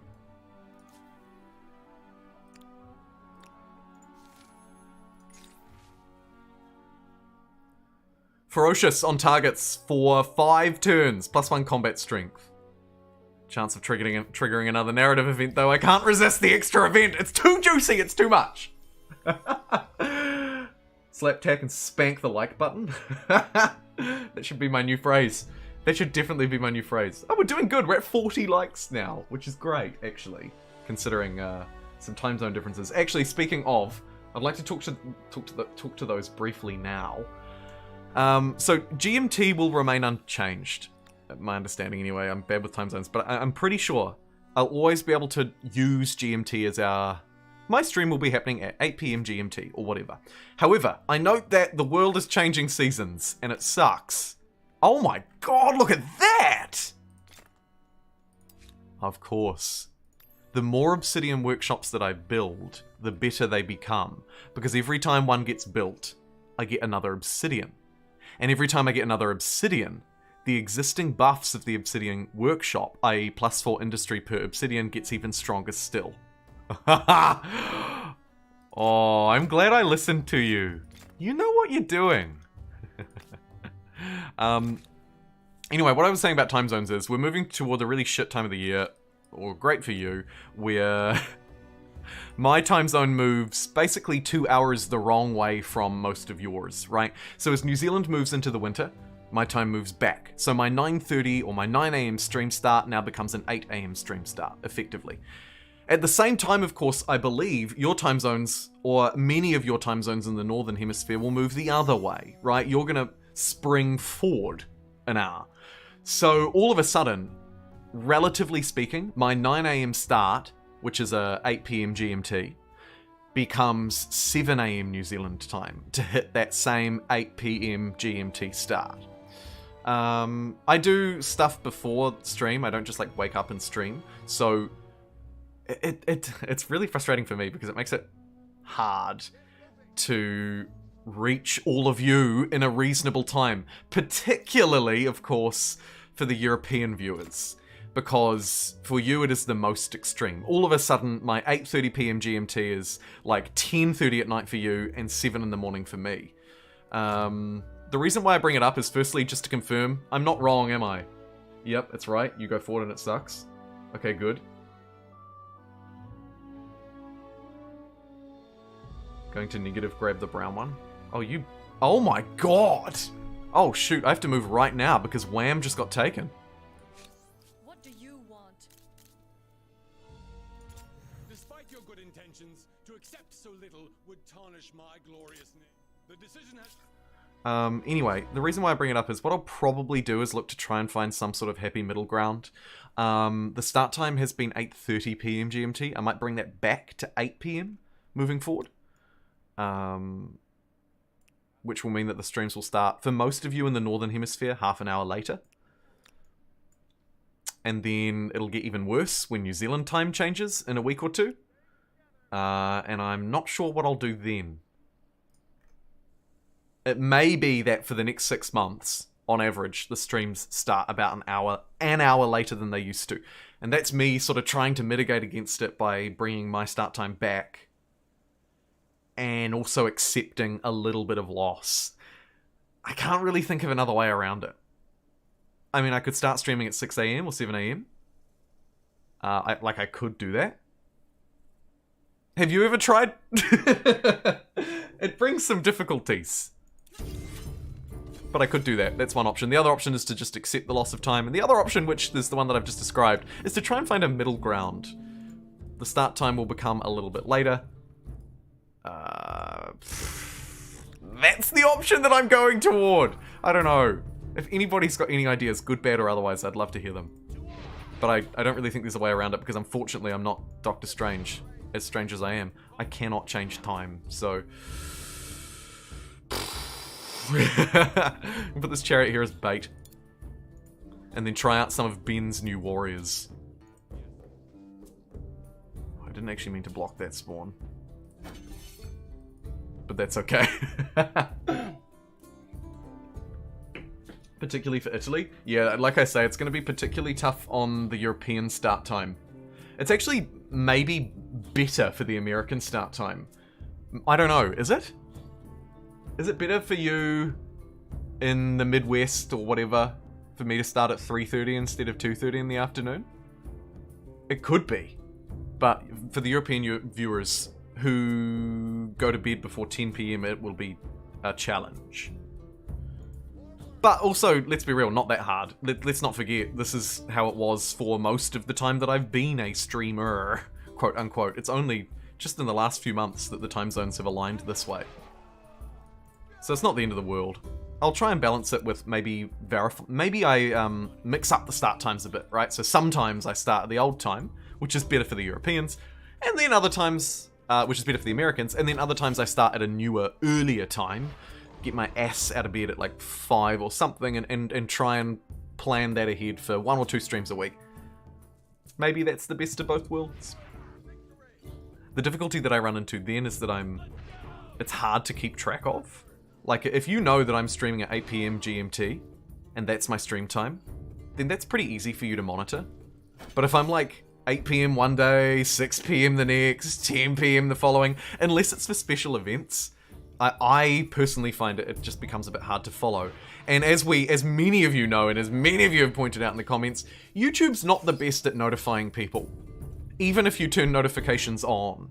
If the algorithm's in a bad mood with you, basically, to really simplify it, if the algorithm's in a bad mood with you, it kind of just doesn't notify. It's kind of just like, they won't want to know anyway, so why would we bother?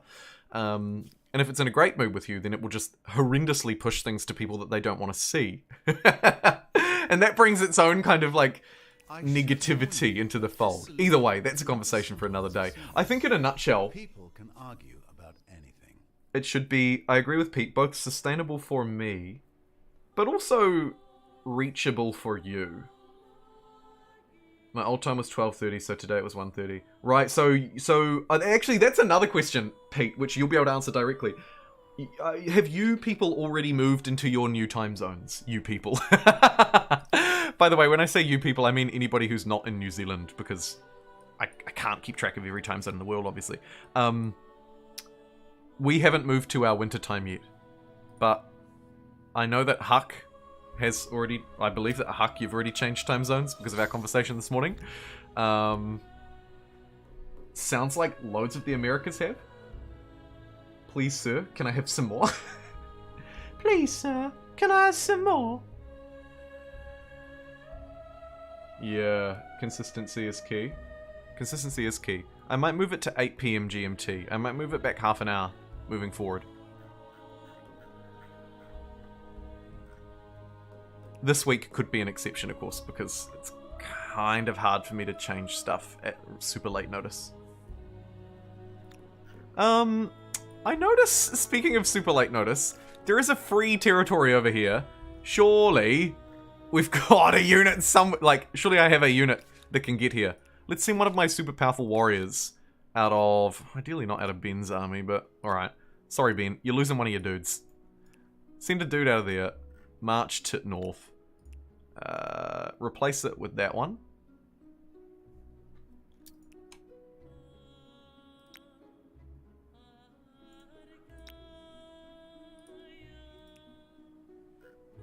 I can't disband I was trying to disband these units, but I can't. I think because this city is technically not mine.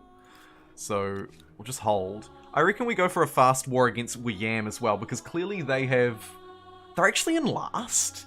We're crab bucketing at the bottom here. To shout out the Yogs, we are crab bucketing at the bottom. I think I should probably embrace the crab bucket, to be completely fair. So let me go amplitude. Let's get a spawn point somewhere down here. Oh, actually, hold that thought. Get a spawn point there. And then...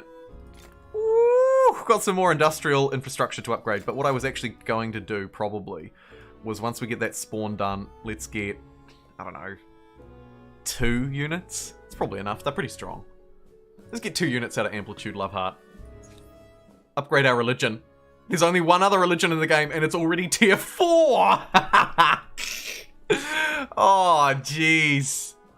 Okay. I'll just go for the industry boost, I guess, seeing as we're a bit behind. Let's do that. Yeah, that's pretty decent. I'll take that's good. That's really good. Take it. Absolutely take it.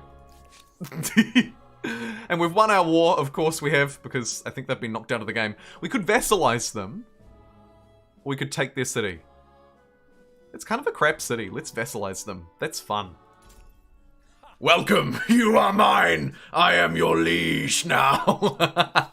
We don't often get to take advantage of it, and I like the idea of having a peaceful state a peaceful, friendly state in between me and the enemy. So why not? Kind of fun.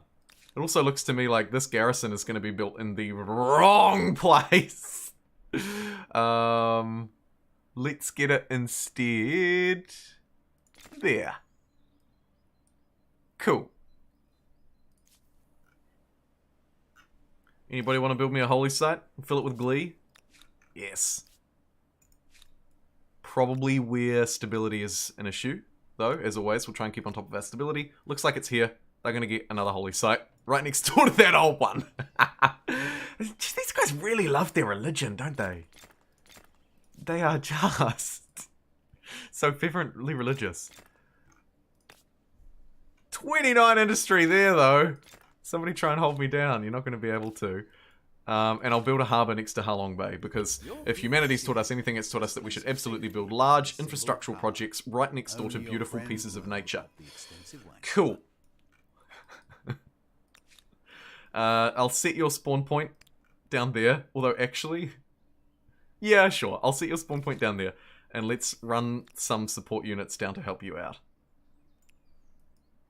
So I've got 8, which will be 10 units down here to take this city. And then I've got actually only 4 next to Wham. Can I provide any last minute support to Wham? Yeah, actually, I kind of can. Let's get some out of Hagamatata. 3 more of our magnificent warriors should be enough to burst through there and maybe go for a really quick seizure of this continent, which started with 3 players on it. We're emerging as the superpower on this one. But if you take a look at the fame scores, clearly not a worldwide superpower. We are lacking BRB husband duties. Fair. I'm going to go for +3 influence on territories, the open-mindedness. I don't think I need the extra faith. It looks like I'm winning the faith game on the continent, which means I can try and bolster my influence generation out of it instead. Try and get some quote-unquote real value out of it. I should check my war justifications as well. See if we can... Oh my god, did they have an obsidian? No, they didn't. Okay, see if we can generate a little bit of tension here. Out of maybe... Yeah, the fact that they lured their population out of my city with their agrarian ability, Quill, is something that I will demand off you. I'll also demand the religious oppression if I can. No, I can't. I'll just push a couple of these demands. The Medang have sent a crisis diffusal proposal. Both empires withdraw their demands and normalize diplomatic relations. What are they demanding out of me? No. I refuse. And I refuse your demand as well, actually. And you know what? I'm just going to really sour everything by pushing even more demands on them. I now have 5 active demands pushed against Quill. Which feels like a good thing. Maybe.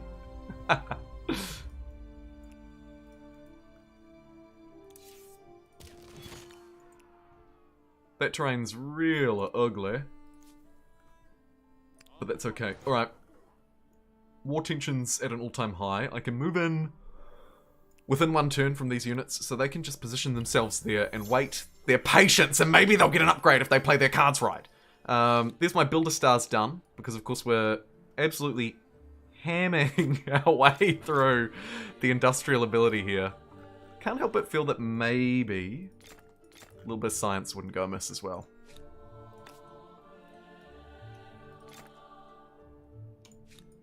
Science and gold. More industry for you up here though, Terentius, because you're just a powerhouse if I've ever seen one. Lulu Ben.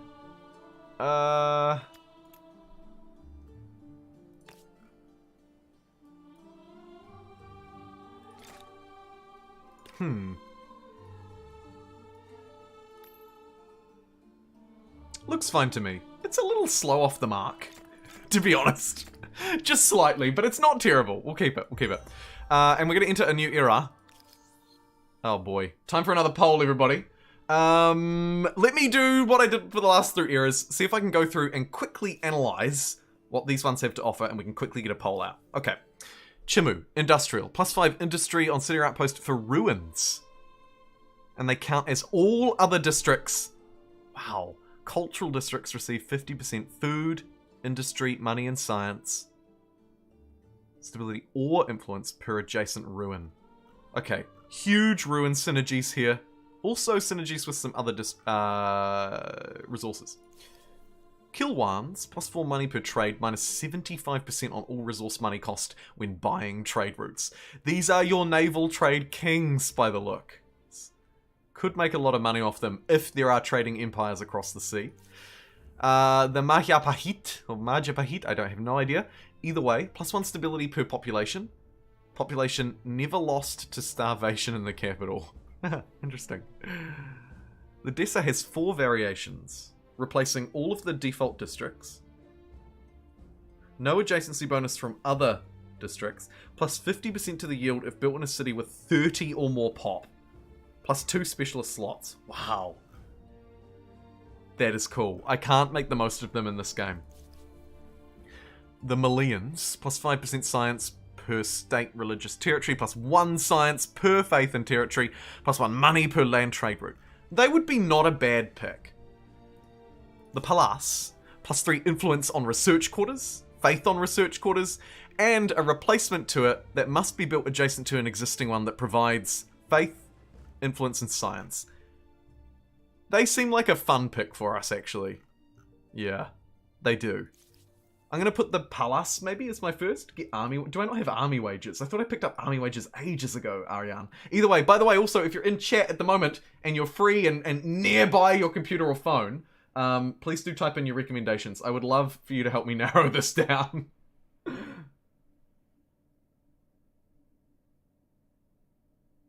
Obsidian, the Iron of the Americas. And then lastly, I have Tongans. Looks like we've lost a few cool picks here. That's a shame. The Medieval Swiss, a great one.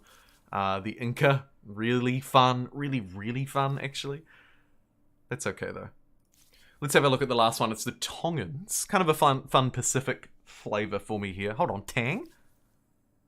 +2 influence per researcher, +1 stability per 2 influence produced on districts with negative stability. Whew. There is a lot of layers to making that work. And I think it works. And then we get exam halls, which nobody's excited about. Again, there's a population requirement that I can't meet. Tongans.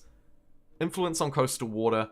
Food on coastal water tiles per adjacent... Right, so basically, coastal water becomes really good. And it benefits from an adjacency bonus of whatever district is nearby. I think that is basically a way to describe it. 2 influence per enacted civic and 2 industry per enacted civic. And a pretty cool high sea vessel. Oh, they are a fun culture, aren't they? Let's put the Tongans in. We have to. That's very cool. An aesthetic culture, not ideal, but pretty cool yields and a really fun coastal flavor element. I liked the idea of the Palace. Building on our existing influence and faith, and also a cheeky little bit of science in the background. Would be nice to be able to research through the next era, no? And then, who else do we have? Tongans make sure cities act more like how Endless Legion City Districts acts once you research some water techs. So I'll need to do those, Chang. That's a priority, absolutely. I do have a lot of water, yeah, so the Tongans could work. I think the Palace are a great addition as well. What's their unit, though, actually? Oh, good. It's a sly, mounted elephant. The elephant core. Brilliant. That is really good. And then maybe I add a non-scientist, non-aesthete culture in as our last pick. We just played as an industrialist, so I could probably rule them out. The kill ones could be fun if there are people across the sea. Without people across the sea, though, they're almost entirely useless. So, I think for my third option, I will choose... Actually, as I think out loud here, there really isn't a great third option. I can't see any other recommendations except for Tongans and the Palace coming out of Jan. So let's go Tonga versus Pala. Who will it be for Humankind's third proper era? As a reminder, just so that you can place well-informed votes, obviously like all citizens of democracies do, you have the Palas here, Influence, Faith on Research Quarters, and a pretty spicy buffed one with some mounted elephants. And then we have the Tongans, a completely different shift toward the sea. And I have to say, honestly, probably a pretty powerful one. I'm fairly flexible. I don't mind which one we want to play. But I think that the Tongan mix would really buff our fairly weak coastal tiles. I could potentially use my emerging religion to provide a little bit of extra strength there too. Place your votes. What? This poke doesn't... What? Doesn't meet community guidelines? What? Okay, there we go. It does now. Was I accidentally saying a bad word? I hope not. I feel like Tonga might have been against Twitch's community guidelines, but I feel like that makes no sense. We'll put that down to the unknown. Bar. Don't tempt me. Okay, cool. I can't afford to upgrade anybody, but that's fine. I think we push for a fast war here. Maybe even a surprise war. Yep. Stuff it, dude. We're going in. Hey, hold on. I wasn't ready. I haven't reinforced here yet, you cheeky sod.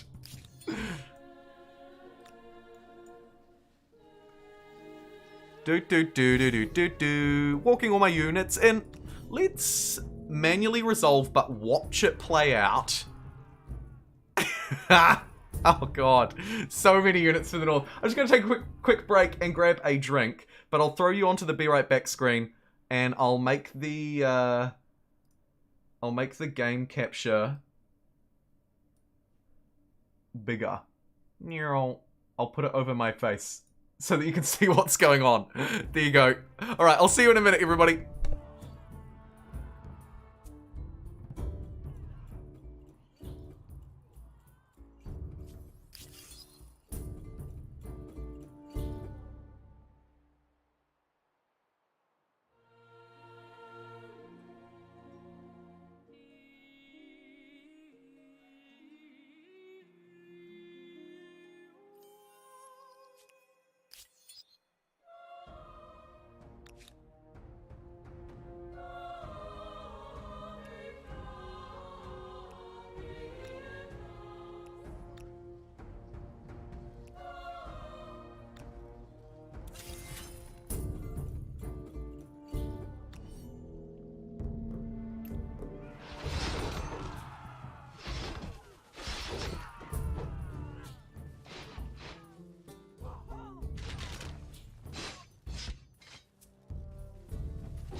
Okay. That was fairly swift and decisive. My god, that was swift and decisive. I'm back. Hey, Finblocks, thanks for following on Twitch 30 minutes ago. I appreciate the Twitch followers just as much as I appreciate the YouTube subscribers. Why did I put us onto that screen? Yeah, I do appreciate that. And it's always nice to see when Amplitude raids, if a couple of people follow along, it like kind of makes me feel good, because I'm like, cool, you know, someone found us and thought, this is a cool community that I want to be a part of, and that makes me happy. What makes me even more happy is that we ticked over 50 likes, which is not bad for an impromptu 1 hour late for most people. Humankind stream. So thank you very much for that. Time zones! Why do they change? Can't we just live in the dark? Yeah, sorry about that, Torrentius. I actually do have a question for you and anyone else in chat, though. As I said before, actually, let me give you the quick and dirty context. I have always had a PlayStation and never had an Xbox. It's not a versus thing for me. I am not emotional about any decisions like that. I don't care. But I regret not having an Xbox because of its compatibility with Windows. Particularly as Xbox Game Pass emerges as, in my opinion, and in the opinions of many, the best value in gaming, I feel a bit like, that kind of sucks. Anyway, been playing a little bit of Elden Ring. There will be an Elden Ring stream, one Elden Ring stream again probably this week, because you seem to enjoy it. I really enjoy it. It's a bit different. It's a bit of a laugh. And as I was saying at the start of the stream, I don't own an Xbox or an Xbox controller, but I would like to get one because of, obviously, the Microsoft overlap is pretty good. And I feel like it would just be a handy thing to have as, like, for my computer. Probably a good purchase to make. Particularly if I want to stream something like Elden Ring, which, as PC Master Race controls are fantastic for a game like Humankind, they are arguably not so hot for a game like Elden Ring, for someone of my skill especially. So, long story short, there's the background. I'm going to buy an Xbox controller today. It's a big step for me. $100. And moving to the dark side. Moving to the dark side. That's the real big step. Any advice in chat at all on which one I should get? I don't necessarily mean colors, although if there is a cool color or special edition, I'm easily duped into buying that kind of crap. No, but actually, what I want to know is wired, wireless, Xbox 360, Xbox Series S. Any great differences between their controllers? Should I cheap out and buy like a third-party wired one because it's just as good for PC, or is it worthwhile to get the newer one with better Bluetooth or wireless or whatever? I really don't know. I'm a total noob. I'm a PlayStation guy. To my own heart. But yeah, and the Xbox controllers are really well built, aren't they? Like, I've obviously used them before, and they've obviously confused me because I was indoctrinated into a PlayStation household from a very young age, which is not a bad thing. Your point's well taken. Both your points, actually. Great value in gaming, and pretty well built.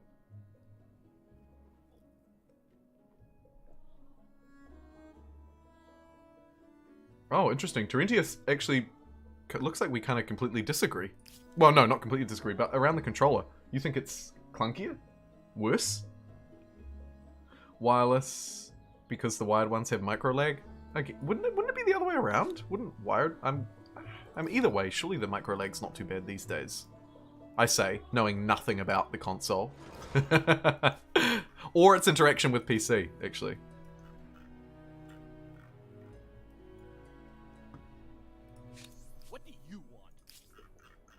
I'm not sure how this war hasn't ended, and I've just noticed... Oh, shoot. They have more cities in continents that aren't mine. Okay. In that case, I'll leave these units here to defend this from this mess that could be coming over. And then we'll go out for a little march and see what I can do. Looks like this is going to be a slightly more protracted war than I thought it was going to be.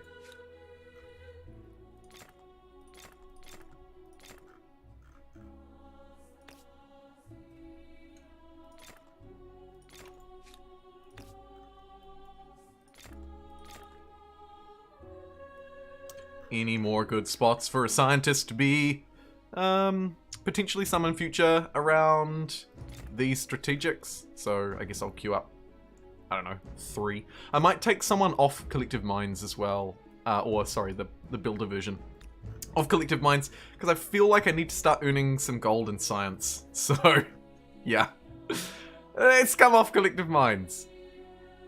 Oh my god, and I seem to have picked up both the Hanging Gardens of Babylon and the Colossus of Rhodes? They were building 2 wonders at once? It's quite odd. Either way, a great steal.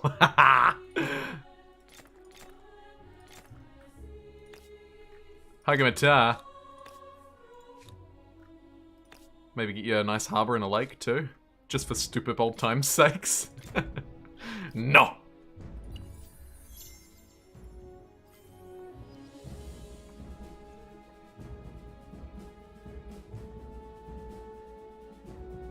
Oh, yes, thank you. Good point, Huck. I can always just play for it wired on PC if one results in micro lag. So, go with wireless. Okay, this is good advice. I have one for the PC and the PS5 in the living room. Are you telling me you use an Xbox controller on a PS5? That is amazing if you do. I love that. I genuinely love that because I'll always stoke the tensions between PlayStation and Xbox, of course, because it's a long-running, pretty funny, in my opinion, light-hearted rivalry. And so I love to stoke it. But, do you use... Okay, no, you don't. Okay, I was gonna say... I was gonna say, like, the rivalry is fun and all, but that's really taking it to the next level. That is next level. Wireless is better. Huh. I really wouldn't have guessed that. That kind of goes against my logic and understanding of what wireless technology even was. Okay, cool. So I need to get a wireless... Is there a difference between the 360 and the Series X? Because when I was looking at EB Games and Mighty Ape, which are two New Zealand retailers, probably the best bets for buying a new controller, I couldn't easily tell a difference between a 360 and a Series X. The impression that I got was retailers here were kind of just stocking wireless, most up-to-date Series X Xbox controllers, and then a whole load of random wired ones that have been built over the last, like, I don't know how many years. All sorts of, like, third-party garbage, quite frankly. But also Xbox ones. They seem to, if I'm not wrong, and I could be, because again, I'm a total noob on this, produce both wired and wireless controllers, even though the wireless controllers become wired when you plug them in.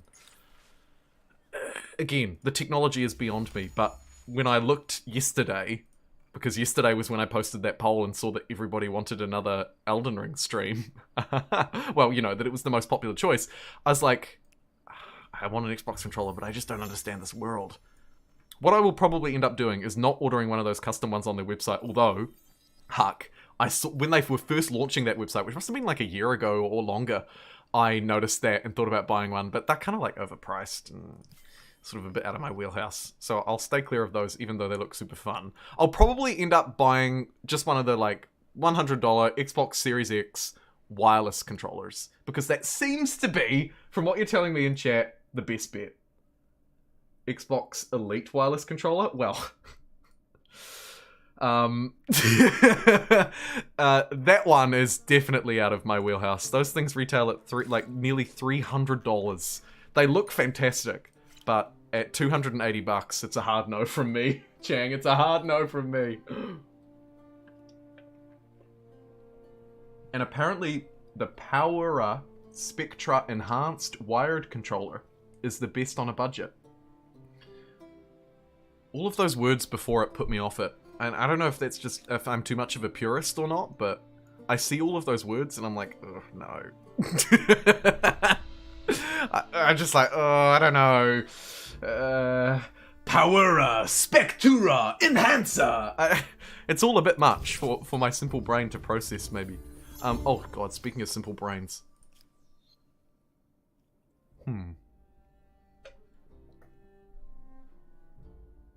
So, one more expansion territory, a tiny bit of influence, and one technology. It's definitely worth hanging around a little bit longer. Let me see if I can bounce across and steal this city and then expand to it. Also, where's the unit that I sent here a million years ago? Let's break away one of these guys next turn and finally get that done. What are you doing? You're sending your harpooners and swordsmen. I'm not worried about that, but I will keep 4 units here in Wayam just to keep it safe. And then hustle to the muscle these upgraded warriors up that way. Oh, I need to get my alert thing back up.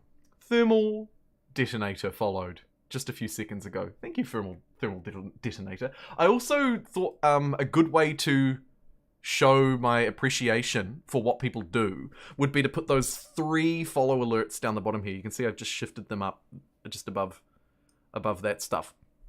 Unfortunately, it does show Twitch follows, but that's also not necessarily a bad thing because I have much fewer Twitch followers than I do YouTube subscribers. But what it really does, in the key, and you can see here, Benombi, $20, is it highlights the most recent donations, regardless of how much they are. I think this is maybe the best way forward to show my appreciation to people. On Humankind, it could maybe sit like up there. That's not a bad spot. It's kind of out of the way. Let's see, it could go over there. It's sort of not really hiding much down the bottom here. All this garbage no one looks at. Yeah, maybe I'll put it there. And bring my clearly very well designed cheers for your support message. I mean it. Alongside. Yeah, I'll put that there for now. Either way, I feel like that's a good way to show thanks. It does get a little bit diluted with follows, but I appreciate the follows. So, I'm going to leave that like that for now. Just been playing around with those things. Just thought you might be curious. If I'm rambling, just tell me to shut up. These are my own rebels, which is a bit of a yikes. Let's tidy them up before they become a problem like they did in the last game. See ya.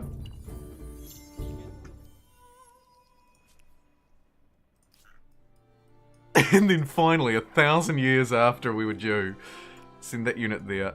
Let's get you over this way. Let's get you disembarked as well, because these noobs have moved here. I could even move to meet the noobs. But I might use this to just clear out these rebels. See ya. Heal these units. And brace for impact. Maybe bracing for impact here would be a reasonable idea as well. Let me spend some money on some walls. And 3 units.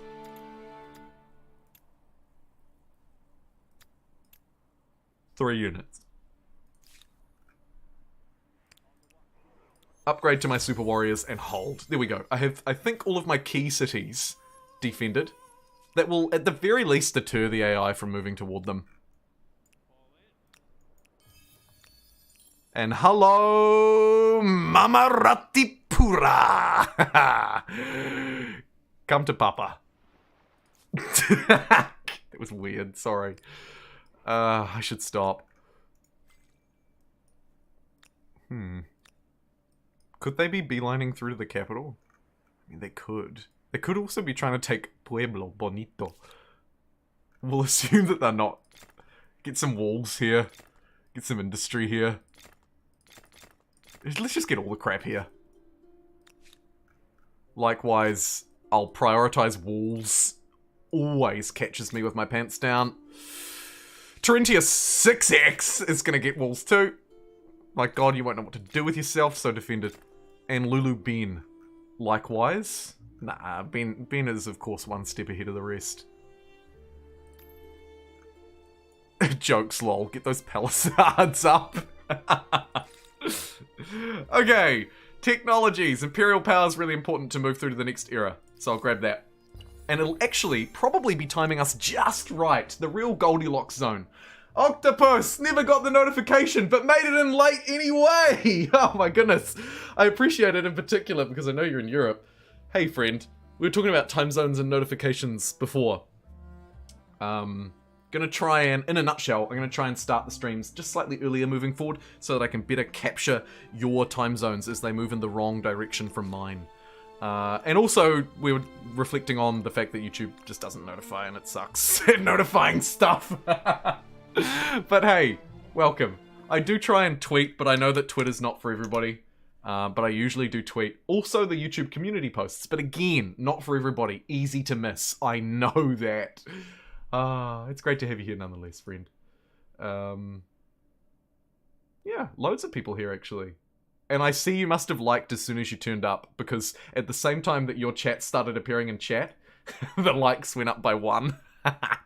Okay, let's finish off this battle the only way we know how, by manually resolving and then automatically finishing. I did see 5 units. I wonder if they're in the water. If those 5 units that were just outside of my vision are hiding here, that suggests to me that there could be more trouble on the horizon.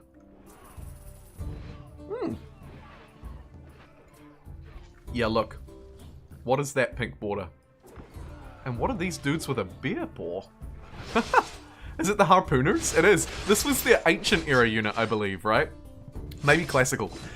Specialists in tracking and hunting animals. Must be ancient. Their skills can be equally applied when fighting humans. May not scale walls. Stronger on forest tiles. That's pretty neat, actually. I like that. There's a lot of flavor there. I might take manual control over this, just because it looks like...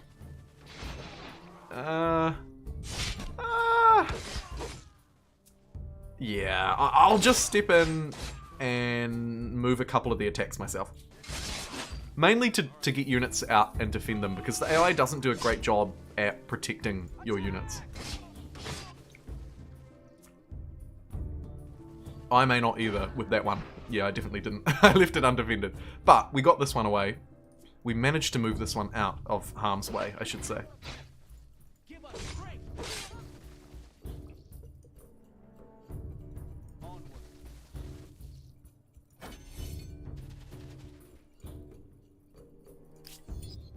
Next turn, we finally finish this wonderful fight and get this crap out of the way. Amplitude. I love you so. What would you like to build for me? Maybe more food. Amplifood? Actually, it's got enough amplifood. We're converting money and science into industry. There's some marginal benefits from swapping units around, but it's not worth wasting my time on. What do your districts look like? I reckon you need more science.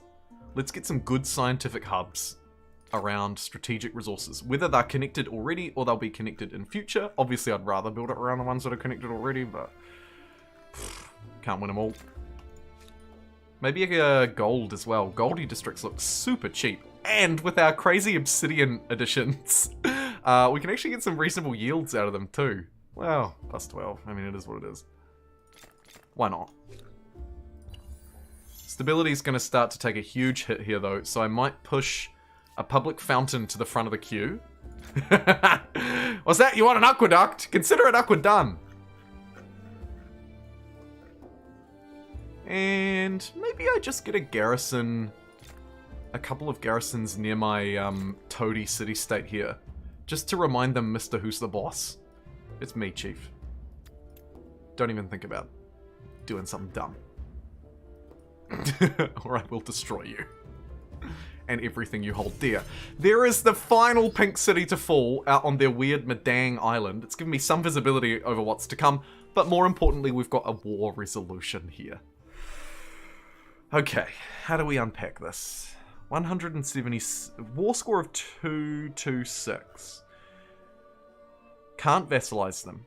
Probably wasn't going to anyway. I think we take everything. Wait, what's my city cap? Ooh, God.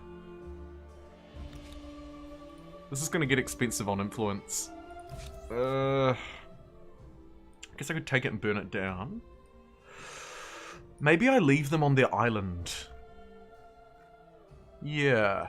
I'll leave them on their island. Because that narrows down... There's not really a lot of value on that island. There's a lot of value on Wham, so I'm taking that. And I guess I try and just sue for the rest of this as well. Yeah. I'll just take everything that they have on the continent. And $500 for my trouble. Good going. But leave them on their sort of... I won't say it, but we'll leave them out on their exiled island, right? Where did that unit go? Who was doing this? This territory's like the Bermuda Triangle. Every time I try and send somebody there, they get dragged into a war, or they get sunk, or something daft. Let's finish all of these wonders that they were building, right? We'll finish the... We'll get the Colosseum, sorry, the Colossus of Rhodes, and the Hanging Gardens of Babylon, and we'll get them both done in 3 turns. Sick. In fact, we can probably get that done even faster. 1 turn out of Amplitude. Wicked. Let's get our Oh my god, look at how good these sacrificial altars are scaling with the number of cities that I have. Yes, actually, let's really push the city cap to the limit in this one.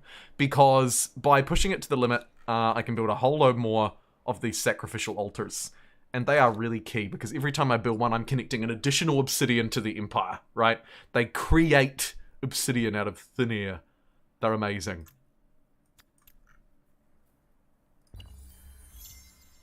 Your empire becomes one of the giants, astride the globe. And what will you do with this power? Wham's got some rebels.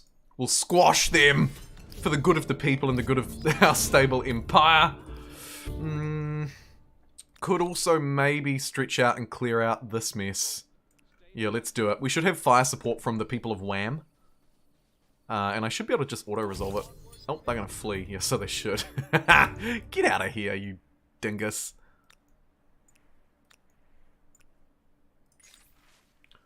+5 science versus +25% faith. Again, the allure of another narrative event is too much for me to resist.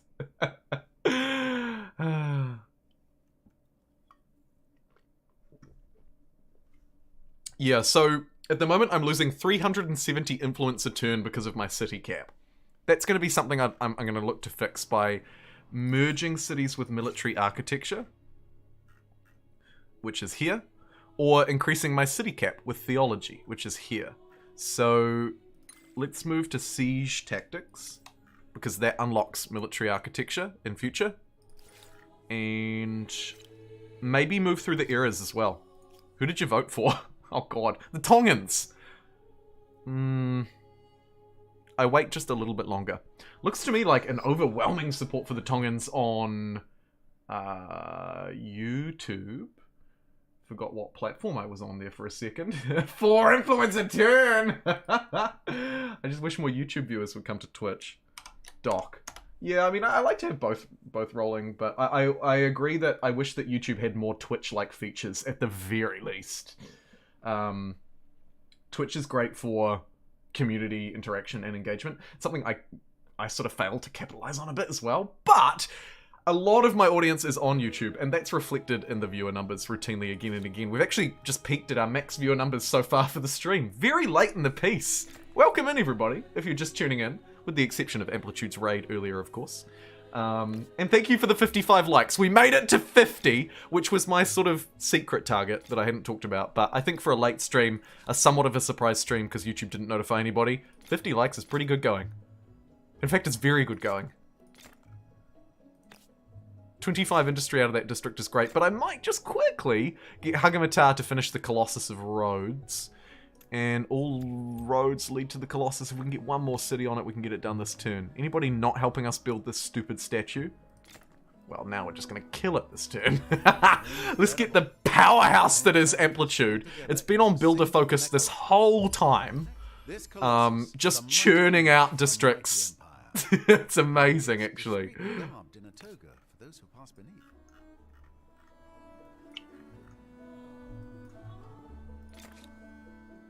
Get a couple of tactical spawn points around with those garrisons.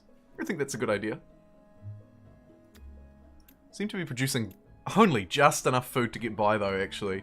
So, oh my god, +7 food. Wow. I am going to need to build that though, as sarcastically as I say it. We need more food jobs. So I'm going to have to waste at least one build on getting a farmer's quarter. Blah.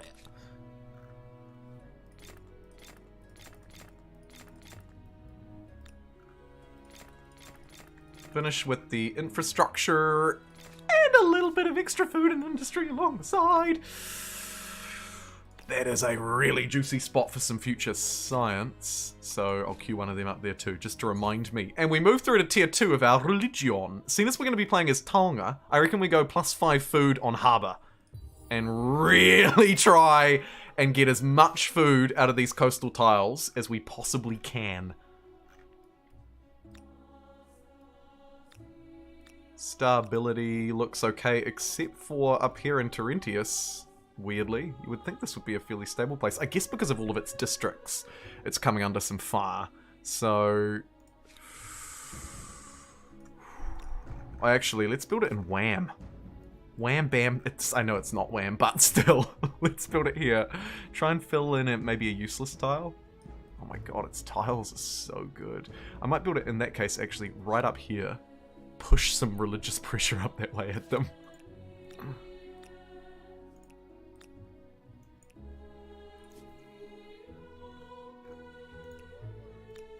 Get the standing armies back to stand where they belong. Great. 5 market quarters is a nice 5 market quarters. We're a little low on market quarters, as I hear the narrator say, hey, you just got 5 of those gold ones. I can't help but think, I'm not exactly top of the class when it comes to gold income.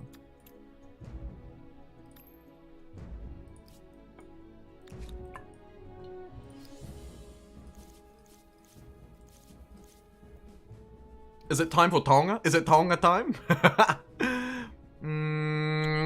1400 gold, 2 more population, and 400 ace influence. I'm not earning any influence because of my city, so we might just write that off. 1400 gold and 2 pop. How achievable is that? 1400 gold is going to take me 3 turns. 2 pop is going to be done in no time. Let's hang around and get them both.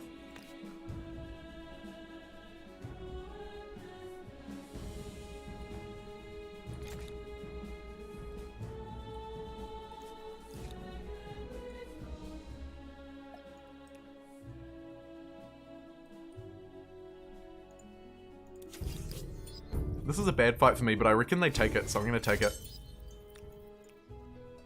Oh, this unit's going to die at sea. No! This will probably be my last turn that I need to spend in this era. So, picked up a whole lot of holy sites by taking these cities, which is really good, actually. It's got to be said. I should probably start improving some harbors as well, like 13 food and 5 science out of that one. Yes. We're going to be playing as Tonga, so the harbours and the sea will actually become a very important part of this plan moving forward. So let me start to construct a few of these. This city's been missing out on a massive amount of food as a result of not having them. Wham is likely to be the same then, because the AI seems to have just ignored harbours. You fool. You wonderful fool.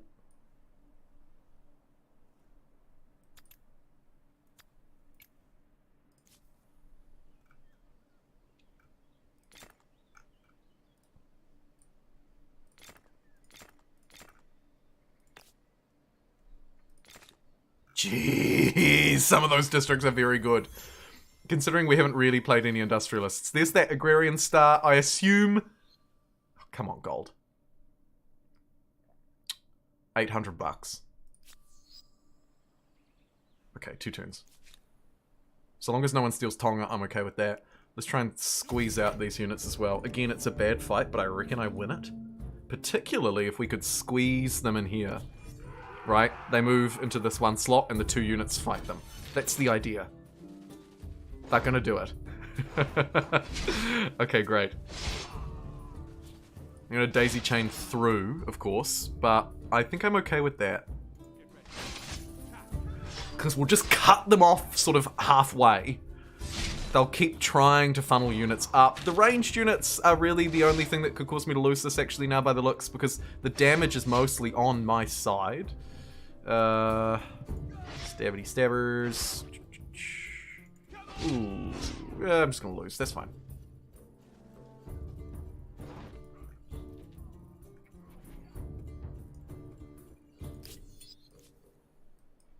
One of you, come on, you can do it. Make it to this unknown world. Yes, yes.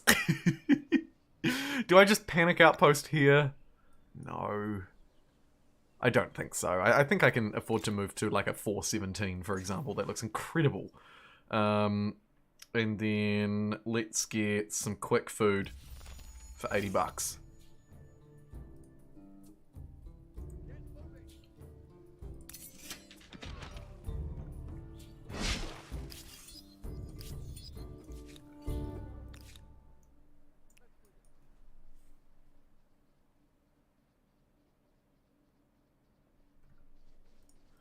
Stabbity stabbers! Let's take him down. No, he's gonna run away. Of course you are, you coward. I don't know about building a harbor and a lake. I've changed my mind. What are you short on? Actually, a little bit of stability by the looks. So, let's get a universally good spawn there, and maybe, well, it's okay. And then another one there.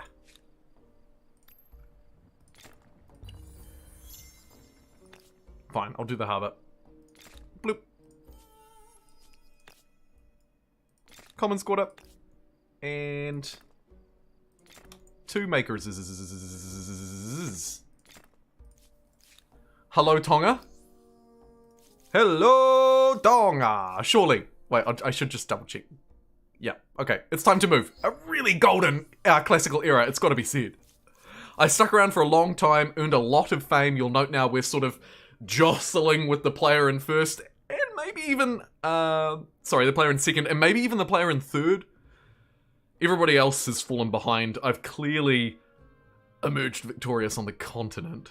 A reminder, if you're just tuning in, the Tongans add +5 influence on all coastal water tiles, and then +3 food per adjacent farmer's quarter, or industry per adjacent makers, money per adjacent market, science per research.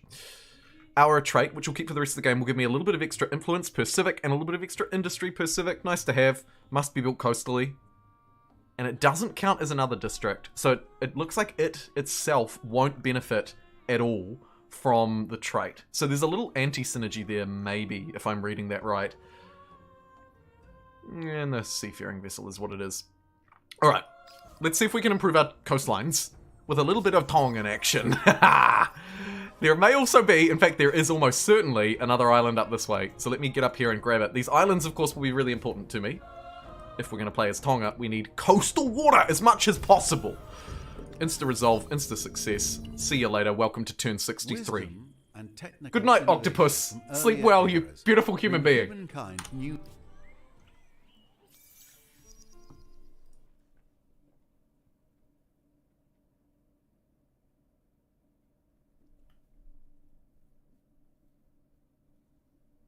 Oh, Jumbo's just ignoring us. I did see that news. Be sure to cover that soon. Science one being spend influence, trigger a science osmosis. Yeah, interesting. Yeah, it talks around the affinity abilities, right? It's essentially the collective minds and the builder version of it. Another fascinating way, sorry, I am just catching up on the Twitch chat, to change the collective minds that Huck talks about could be to just limit it for 5 turns. You can only do it for 5 turns instead of having it on infinitely. I like that. I am, in general, a fan of lifting weaker things up rather than pushing stronger things down, but in that case, it could actually just be too strong that it is a good idea to limit it. I think I prefer that one. Dr. Train's one is different. Another suggestion for fixing the scientific ability there could be to spend influence to trigger a science osmosis. It's an interesting interaction. I wonder if pulling in influence would make it too weak, because then you effectively need 2 yields. Could be super strong though, or maybe you're just thinking about it outside of scientific cultures and instead just using it as how the osmosis events work. In which case, totally agree. Jumbo's streaming pretty late. Time zones! Time zones! For me, this is like a total normal time. I'm sorry, world. I didn't realize you guys had decided it was already your summer. Again, to reiterate, we haven't decided it's our winter time quite yet in New Zealand. We're still like, nah, it's still summer. We're in summertime. Everything's good, right? Sun, cloud. More sun. Oh, but it's gonna get cold really soon. I hate the winter. I'm a summer man. Okay. Feudalism immediately unlocked. Theology for the +1 city caps. Probably the one that I should have got first, but that's okay. Then we need military architecture. Maybe then I go seafaring mastery, because those sea techs are important to me. I would like to check out my unique chivalry next, then crossbows. The rest don't matter so much. Maybe furnace steel is the next most important. Yeah. That's pretty good. My science is still very high. And now I've got access to the aesthete ability, so we should use that. 90 bucks for 135 influence. It's actually a pretty good trade-off. but there's no cultural pressure on me at all. My people are 100% Tongan. Even you are. My toady is one of us. Don't chop down that tree, you idiot. I'm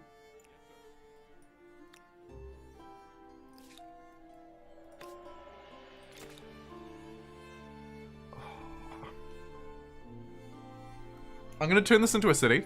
It's going to hurt my influence a lot, but we're about to get +1 city cap. I'm turning it into a city because we just got the upgrade that gives us all of the infrastructure, that colony plan. So this city of Mua is likely to be amazing. Here's a +20, +24 district. Aha. You are receiving +2 industry per enacted civic and +2 influence per enacted civic. That was not the way I interpreted it earlier. That makes it quite good. In fact, that makes it very good. Great. Okay, let's try and get a variety of districts flanking the coastal tiles. Just to sort of unpack how they work. I think that's a good idea. Interesting. So that gave that +5 food. I kind of want to try that again. I'll shoot 2 people out, I think. So have a look at these tiles. Let's see what happens, in particularly to this one. Yeah. So as soon as I build the farmer's quarter here, because we're playing as Tonga, it's providing +3 food to the coastal tiles. So this one's actually been hit twice. So this one's now providing +8. I wonder, once I get this industrial district done, if that will then provide +3 industry and +8 food. Those tiles have the potential to get kind of cray-cray. Let's have a look. Mua. Yes, it's working exactly as intended. Now this tile is providing 3 industry and 8 food, thanks to all of the coastal districts. Whoa, there goes my mouse sensitivity. Thanks to all the coastal districts that are next to it. So I should be able to make that even more absurd by going like that. Yep, brilliant. Now it's at +6, +8. And of course all these other ones are starting to pick up little benefits as well. Huh. Oh, I really like that.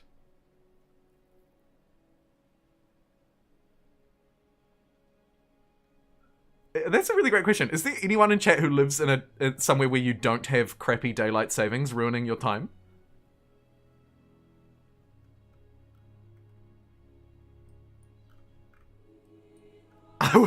Arizona doesn't do DST. There we go. That's it. I'm moving to Arizona. I hate changing time zones that much. That if I could, I would just go straight there. Here in Australia, not all states have it. Sometimes there's an hour time difference between Brisbane and Sydney. Sometimes there's not. It just is. Yeah. Yeah, I guess. It just is. It's just a fact of life. Deal with it.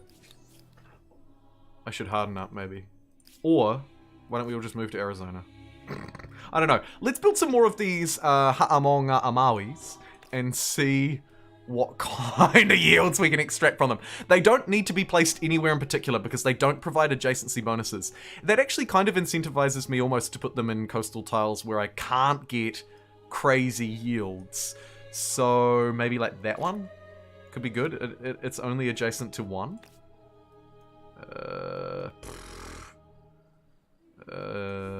I guess that one. That's a shame. Let's just spam these out wherever we can because I think they're really good. 24. 24.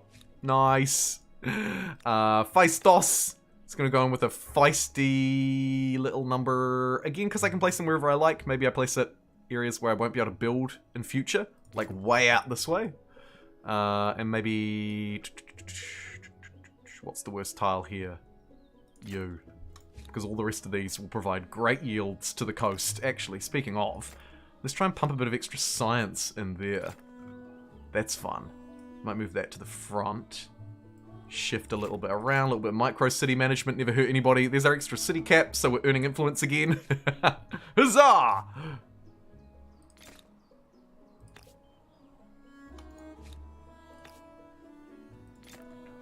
Building that food district there will provide an extra 3 food to all of those coastal tiles, which is super good. Might try and merge these cities in future, but for now, let's buff their coastal tiles with more districts from me. Brilliant. And these little islands up here look like the hottest place to be this summer. Arizona, see you later. These islands are where everybody is looking to explore.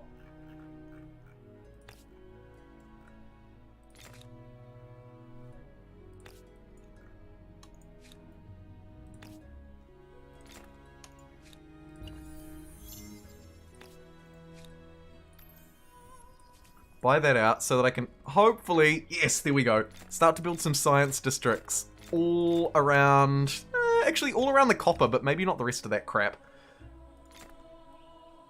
Sorry, the rest of those quality materials.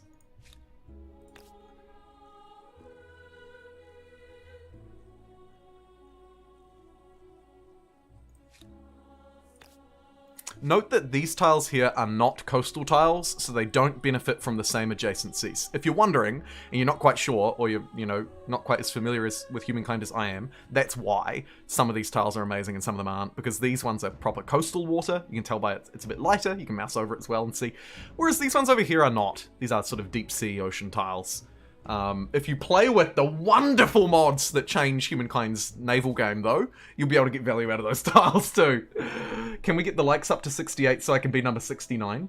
The real DYL Gaming would like an extra 10 likes on the video, please. A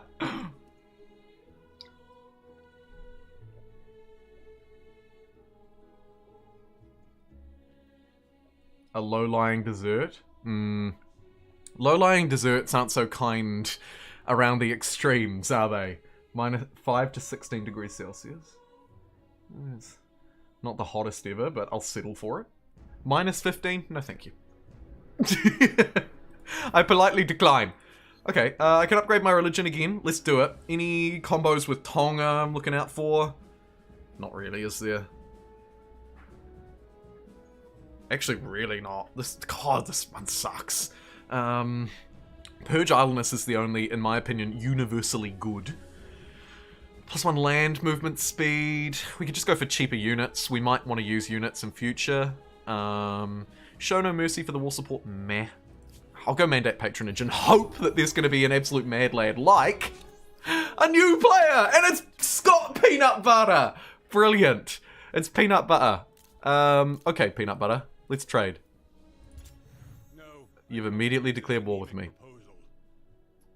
Very well.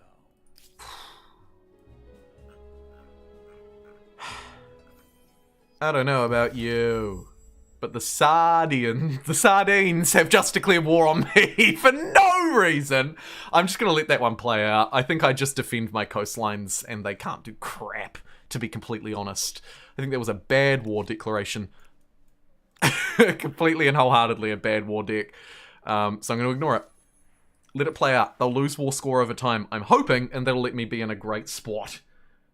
Hey, Michael. I am doing... actually, today, doing pretty good, thanks. Yeah, doing pretty good. I can't complain anyway. I hope you are. The fact that you've tuned into chat and shared a nice smiley face suggests that you probably are. Let's limit those imports. Not something I'm super hot on, to be completely honest. Does the Tongan LT and the Minoan LT add up? They do not, sadly. I like that you answered your own question, and I appreciate that you did, because I wasn't thinking about that, Doc. Kind of a shame that they don't. Although, again, I have to say, the amount of yield on these districts is actually quite impressive. I don't have any more to queue up, but I do have a religious district that we might look to airdrop into Wham Bam Thank You Ma'am, where we have a Three Sisters plantation, which is actually a cataract fishery. We have some cool stuff here because of the merging of empires. Look, here's the Hanging Gardens of Babylon that were magically prepared for us earlier. Average winter days between -2 and 12. That is not too dissimilar from a lot of New Zealand, actually. Although probably overnight lows in the negatives, Yeah, actually, that's really similar to a New Zealand winter in most parts of the country. Huck. That's quite interesting. And then there's Michael, an Australian who doesn't mind winter at all because winter in Australia is glorious. Totally agree. Oh boy, we need to choose our next culture as well. I feel like we only just started it as the Tongans. How did this happen? What? That is so weird. That is so weird.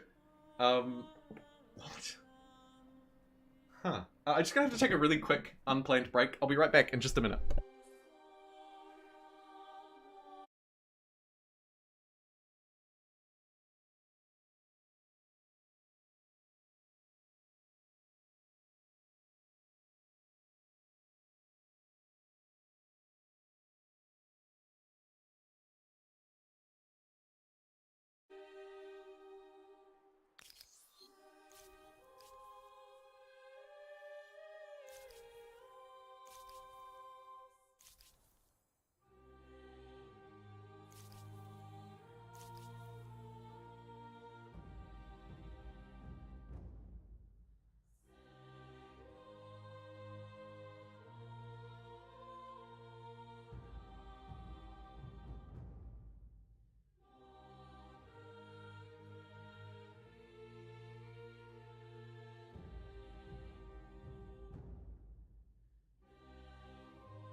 Wow.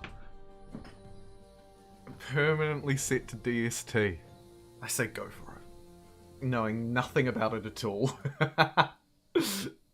Okay, thank you for bearing with me. Where is my streaming software? Just hounding me for some... Why is it hounding me for payment? Can we not? Okay. Oh, there we go. Plop. Plop.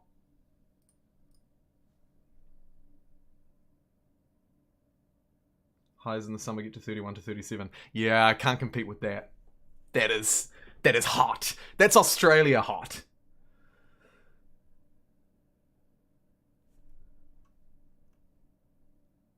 Okay, let's have a look at these cultures and figure out who we need to poll for the early modern era. Traditionally, as regulars will know, not my favorite era.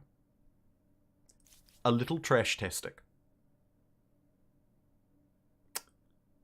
Let's have a look at what we've got. So we've got the Congolese, plus 10% influence in territories following a foreign state religion. Not really that great to me. The Weaver gives influence, money per trade route. Nah, that's not it for this game, Chief. The Puebloans, plus 25% faith on holy sites per state religion holy site in your empire, so I do benefit from that. Reduce combat strength on enemy units per city their empire has conquered from another. Whoa. Oh, I think that could be very good. The Great Kiva replaces the Commons Quarter, which is great because I despise the Commons Quarter. Plus 5 stability per adjacent district. Plus 3 influence per adjacent district, producing faith. And some generic benefits. And then they have runners who are weak, but they're adept scouts paired with long-distance runners, allowing the observation of enemy movements and then the communication of those movements to allies. Allied units receive plus 2 combat strength against enemy units in the first round of battle when fighting alongside this unit. Interesting. Fairly weak, but really nuanced promotion. The safer vids, which the YouTube algorithm loves, provide gunpowder warfare technology automatically. Nice. Carpet Weaver, money per silk. I have quite a bit of silk, I think. They could be just a generically good option, I think. Plus 5 money per luxury. Oh yeah, I would like a little bit of extra cash. They're a merchant culture, which I haven't played yet as well. I think the safer vids could be my first option. Maybe Pueblo as well. Let's keep going. Got 3 more to look at. Unfortunately, the rest have been taken. Shebanids. Science per trade route. Plus 1 science per farmer, though. Yeah, okay. The peasant school. Not terrible. The Sulu. No war support penalty for losing a fight. Minus 75% money earned from trade routes. Yeah. Plus 1 money per luxury resource per active war. This is quite specialised. I might leave that out. And then lastly, we have the Reformation Swiss. Plus 1% influence per peace. I assume that means per peaceful relationship per empire. So, 3 empires you're at peace with, plus 3% science. Reformed Church. Follower of a foreign state religion. Minus 1 per follower of your state religion. Oh god. Industry and influence per church. Fascinating. So you get extra faith if people follow a religion that's not yours. Less faith for following your own. But industry and influence in exchange for that faith. Indeed, per church. Maybe a way to convert existing faith into other yields. I don't know if that conversion's very good though. I'm feeling a little bit like these are still not massively powerful. The way that the safe vids, the Puebloans apply a negative 2 combat strength on enemy units per city their empire has conquered. So potentially you're looking at a minus 4 or minus 6. Could be a very powerful debuff. It's worth noting that they're a militarist though, and that their district is really not great. I think they're fairly weak, but that could be insanely strong. I'm going to leave them out because they're a waste of time. I think the safer vids and probably the Shebanids as well, I suppose. Although their reliance on trade leaves me feeling a bit meh. Their peasant school and their flintlock cavalry, on the other hand, though, do sort of excite me. 3 different cultures as well. Merchant in the middle, science to the right, military to the left. Let's do it. Justice Charles joins in the chat. Kia ora, Charles. I'm going to end that last vote. 63% of you wanted to see the Tongans, and I think that 63% of the YouTube viewers made the right call. I note that Twitch made the same call, which is always a good sign. Particularly for my my democracy. Okay. First up, we have the militarist Puebloans. These guys have a relatively lackluster, but it's important to note, improved Commons Quarter, and a really fascinating militarist ability that's going to debuff my opponents if they've been conquerors themselves, and a unique runner unit, it's got to be said. Then, in the middle option, if you'd like to choose the merchant affair, we have safer vids. We instantly get gunpowder warfare, which is nice, and we get a nice district that will provide me with a whole lot of money and a little bit of industry on the side for a merchant culture. Always good to have cash money. their unique gunner is an absolute mad lad. And then finally we have who I'll refer to as Shay or Shay Banids, I'm going to assume. The JumboPixel's coming out. These guys give science per trade route. Not great for me at the moment. Could be useful down the line. What I'm more interested in for them is their peasant school. I'd like to build this along the coastline as the Tongans. It provides money and food. And also a wee bit of faith and stability on the side because of my civics. Not terrible. Nothing to write home about, but not terrible. Again, oh god, I do not want to just choose that. Again, I can't help but feel that the early modern era, EMA,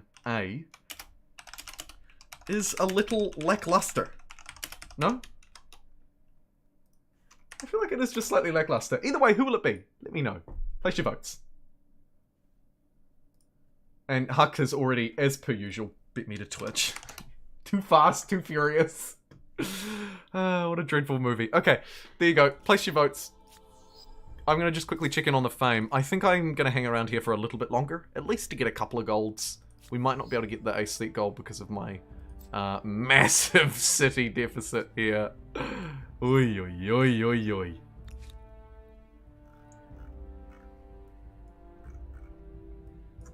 Wow.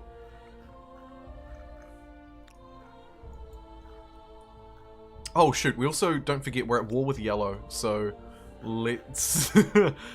My question is, are they going to come this way? Or this way?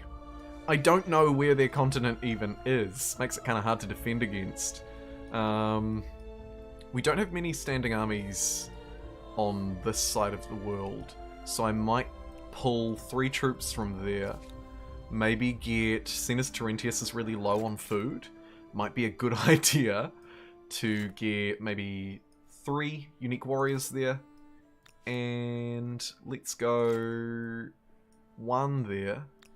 And Amplitude, the big love heart lads themselves, are going to get us 2. And an archer that we can upgrade hopefully soon into a crossbow. That should have me broadly enough units to defend against any invaders.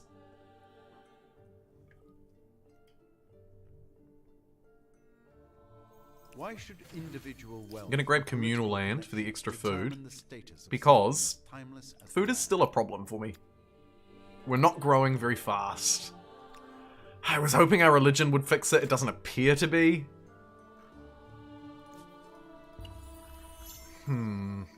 Maybe wonders could fix it as well, actually.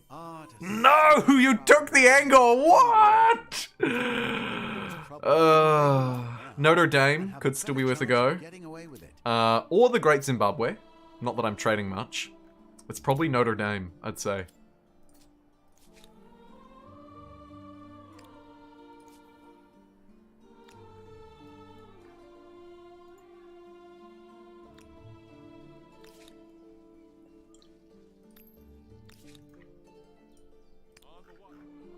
And just a tiny little standing army in most cities. Maybe defend Mua a little bit better because this could be a little weak. It might need some Mua units. 4 for Amplitude is just missing 4. Let's send these 4 to Amplitude. And then, seeing as it only takes a turn to get the infrastructures, let's get the infrastructures. And also, don't forget, let's improve these coastal tiles. 11 gold, 5 science. Let's do the 11 gold. Anyone else got some juicy coastal tiles that need a district? You do. Probably an industrial district. Yeah, baby. Squeeze a couple of sciences in around there. Terentius has done a pretty good job, although still actually 1 tile here that could be giving nothing because it's going to be science. Nice. As feudal structures begin, something exciting happened. AKA hamlets, I think. These are something that I usually sleep on for a bit too long. I sort of end up building them around the industrial era. I feel like that's a mistake. Always. Oh, kia ora, Scotty! Did somebody say an emu war? Hey, Franklin here too. The wonderful two. Welcome. Yeah, I could wage a little emo war. Oh, emo war. Shoot. Emu war. We are actually we're in one right now. You as the Sardians and me as the Tongans. We are actually currently at war. You declared it on me, you big dummy. And I'm just kind of hiding over here and waiting for you to turn up and see what kind of units you've got. So, great timing, my friend. Great timing.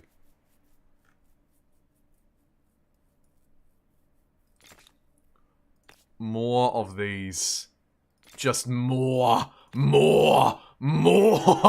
Right? These districts, our unique district as part of the Tongan era, I think are super good. 22 industry, 26. I mean, I don't know. I feel like I should just be building them regardless. Also, maybe using my aesthete ability regardless. I mean, it doesn't matter hugely to me, but it's an opportunity to generate, at the very least, a little bit of extra influence off gold. You can see, because I'm making about 800 gold a turn and only 300 influence, I tend to value influence a little higher. Oh my goodness! Jordan! Holy moly! Dude! That super chat deserves a super thanks! Amazing! Jordan, thank you so much. Jordan Winkleman with a $49.99 super chat. A purple one at that! Says, hey Jumbro. I love that nickname, by the way. Please continue that. Absolutely love your Humankind videos. Been watching since pre-launch. You've been around the block then. And you've watched every stream. Wow. Unfortunately, I missed pretty much every single one due to work. Keep up the great work. I'm going to assume you're based in the US, because that was a US donation. And your time zone, assuming you work during the day, probably means you're a US viewer as well. First and foremost, thank you for supporting the stream. Seriously, or like just coming in trumps. I appreciate it. And I don't mean this to sound blackmaily or I'm not trying to take advantage of people or get money out of people, but it is true that the super chats do directly make it possible for me to put my time, effort, energy, and passion into doing these streams. So thank you. On a second note, and maybe slightly more interesting to you, the streams will, on average, over the next few months, tend to be a little later in the day because your time zones have moved forward and mine has moved backwards. We've moved 2 hours between us. Basically, my 9:30 starts would have to become 7:30 AM starts for me to stream at the same time moving forward. What it'll probably mean is I'll start the streams a bit earlier to try and make up for that and make it easier on the Europeans, but there will inevitably, probably, be a little bit more of an American-friendly time zone for the streams moving forward, just because of the nature of how the world works. So there's maybe a slight silver cloud, a slight silver lining on the cloud that you, as I'm assuming an American viewer, might get to catch it live just a little bit more often over the next few months. Maybe. I'm gonna grab Notre Dame in your honor. And we're gonna place it down. Thank you again, Jordan. He's panhandling. Get him! Can you swear on this because it warrants it? I assure you I can. It's not a question of can. It's very much not a question of can. Unfortunately, it's a question of should. Should we cover it up? Like my swearing? Nah, let's be overproductive instead. And end turn 69!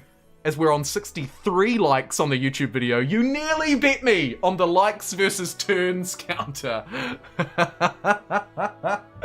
We don't swear here. We rarely swear while streaming on YouTube because the YouTube algorithm will destroy your channel if you do. The odd one slips out. I make no apologies. Let's get +3 maximum number of holies. I do actually apologize. Let's get donate generously because firstly, Jordan, you did just that. But more importantly, puns aside, it gives me +3 holy sites, whereas all of the rest of these only give +1. And to me, it's a no-brainer. If you've missed out on raised monuments, take donate generously because of generous donators like you, but also because of those +3 holy sites. Heck yeah.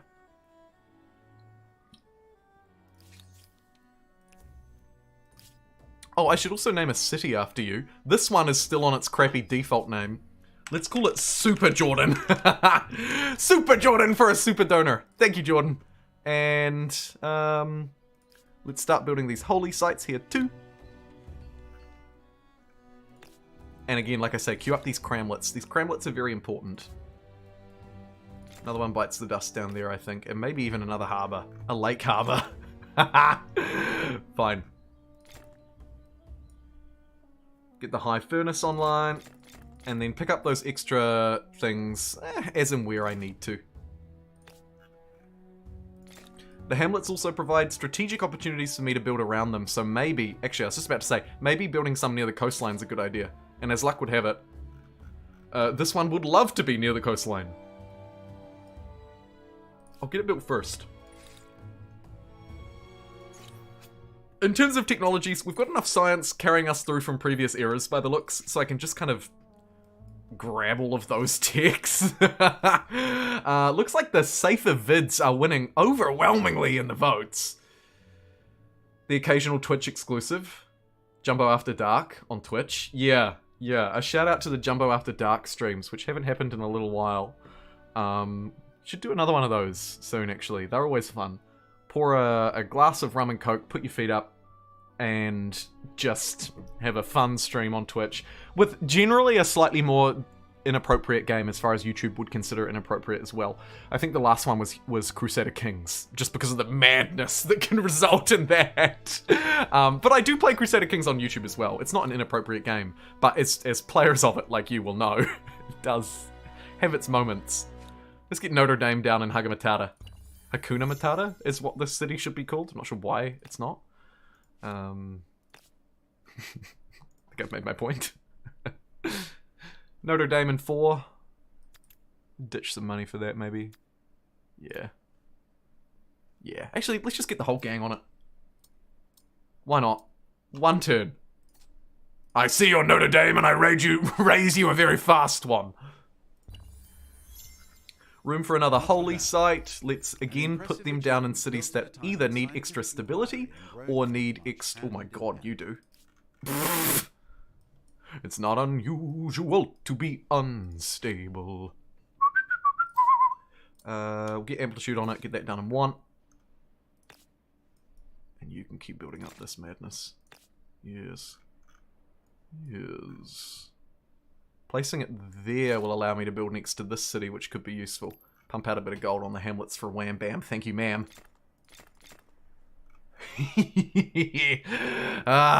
And maybe some more industry too. Let's do it. I can't resist the allure of the extra industrial districts. They're just so powerful. Look at how good they are. A little bit of money down there. Maybe try and provide a bit of balance. A little bit of food also to provide some balance in this clearly not perfectly balanced game. Terentius, how you doing? Yeah, a little short on stability still. Can't really fix that unless I want to build more commons. Or garrisons. Also, this city is so crammed in. Maybe we just look to merge it to Super Jordan, Hugmatar, Lulu Ben. Could be a good merger. Let's check their infrastructures. You need a lot more.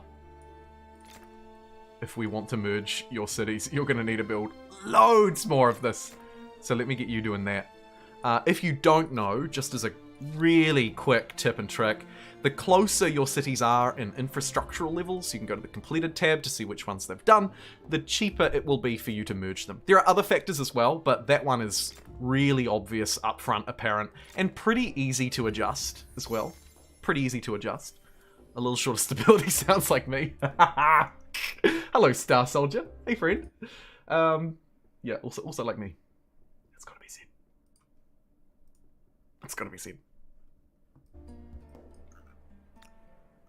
I might take that level of let's make infrastructure the same everywhere to the extreme and start to spend money, prioritize infrastructures, especially the industrial ones, and especially in cities where they really benefit. +1 stability per researcher. That's only +10. +10% science, though, is pretty decent. That's like +40. So shift that to the sort of a little bit closer to the front. Would be nice if I could get maybe an industrialist culture sometime soon as well. I feel like my industry is a bit lacking. We could pinch some extra people to buff it up a bit, though. Maybe we steal some scientists, try and get the capital just built as quickly as it can. I might also put a few extra food people in here to provide a few extra foodie jobs. Why not? And I hear a ching-a-ling, ring-a-ling, ding-a-ling bell. It was Scott Rich in Friendship, who's so rich in Friendship he's been a member for 7 months in a row. Oi, Jumbo, has Humankind booked your PAX Ost? Oh man, there's a lot of Twitter banter inside of that message. No, they haven't. No, they won't. I don't expect them to. I did see that something about the 22nd of March, though. I saw PAX Australia tease on their Twitter something about tickets going live on the 22nd of March, or the dates being confirmed on the 22nd of March, actually, it might have been. So I'm watching that very closely. An Australia trip is a little exuberant for me, and may not even necessarily be something that's a good idea. But if it looks doable, and the dates suit, I would very much like to go to PAX Australia. It'd be my first time going to an event like that. So, in a serious note, it's on my radar. It's on my radar. It's a long way away, though, I guess. So I've got plenty of time to think about that event. But yeah, I mean, it's hard when you live in New Zealand. Like, you don't get a lot of exposure to these sorts of events, of course, because they are largely American, maybe European-centric. So when I saw PAX Australia, I was like, oh my god. I have to at least consider looking into this, because that is cool. You need some more stability. Let's get you a little bit of that, Lulu Ben. 15 influence out of that common squatter. That's not terrible. I'll give you that too. There you go. On your bike. Go on. As soon as we can get trading with people again, we will also fix these stability issues. So, I mean, it could be maybe worth holding off on wasting a lot of time building things like commons, quarters, and blah, blah, blah, when actually it makes more sense to just build districts, particularly around the coastline here. 10 industry could be the best I can get out of it. 5 science, 11 gold. Okay. Let's turn them into gold districts then, and then start extracting a whole lot of gold out of these coastal resource tiles. Nice. With a balance, of course, like we're doing food as well. We've got industry here. Here you can see it playing out really well in practice on this harbour district in particular, but even on some of the adjacent tiles. 6 industry out of an exploitation there. It's not bad, right? It's not bad. Push my cultural BS against anybody who dare stand in my way. And it looks like I'm starting to run a little low on food. Hopefully the hamlets will be able to fix that for me. My god, they do. This one, not so much. Wonder if there's a better spot to place that. Maybe here. Yeah, I'm gonna place that there. Amazing. Alrighty, I'm gonna go for one more break. Probably be the last one of the stream. Someone's at the door. It's probably just a courier trying to give me a bloody grocery delivery or something. I'll be right back.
I've been volunteering there for 5 years.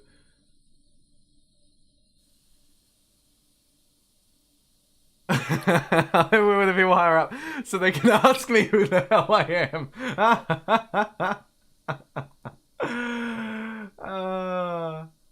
Big have fun room with lots of people in games. Tom, perfectly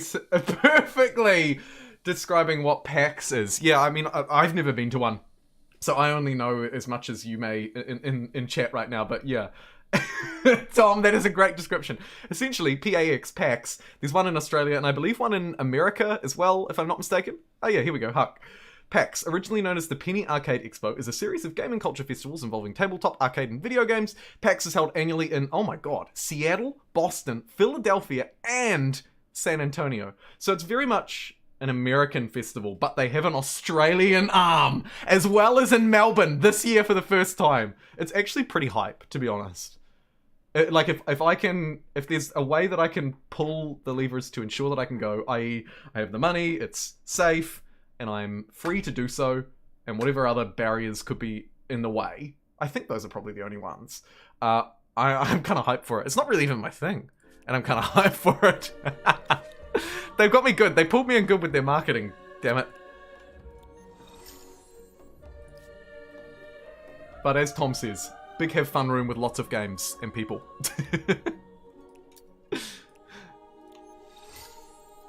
I might wear a JumboPixel mask just for real lols. What do you reckon? Just walk around with a big JumboPixel face. Oh, what about like a massive, like one of those big mascot ones? No, that's ridiculous. That's ridiculous. I'll just go and stand around in a big fun room. We'll see. Oh, you're on the Be Right Back screen. You got distracted by chat and PAX hype, god damn it. There you go. Sorry, thank you! Okay, public security. Commons quarters. Yeah. Why? Because you voted for me to play as the safer vids. I'll just check the Twitch poll as well. Let me see. What did you vote for? Safer vids. 100% safer vids. And on YouTube, the early votes, it's still an active poll, but by far and away it looks like safer vids are the preferred option. What do the safer vids do again? Or safer vids, maybe, is the right way to say it. So we get gunpowder straight away, and then we get a whole load of money from Silk and a bit of industry. Okay.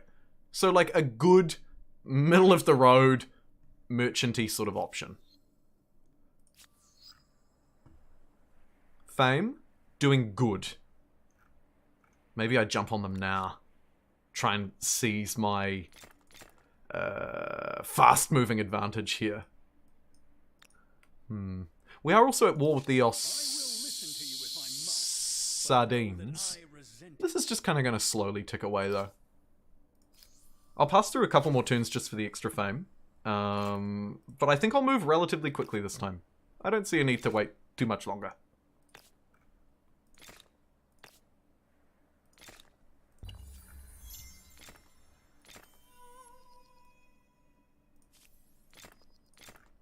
Oh no.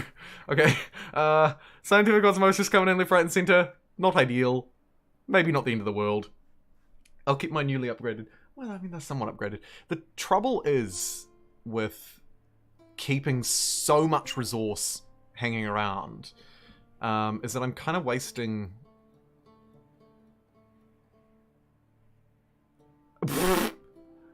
157 gold per turn. It's a lot of money, right? Like, it is actually a lot. You got to PAX no. But I'm willing to keep it, though. I think the other thing to remember that is less obvious is that having a standing army also acts as a deterrent.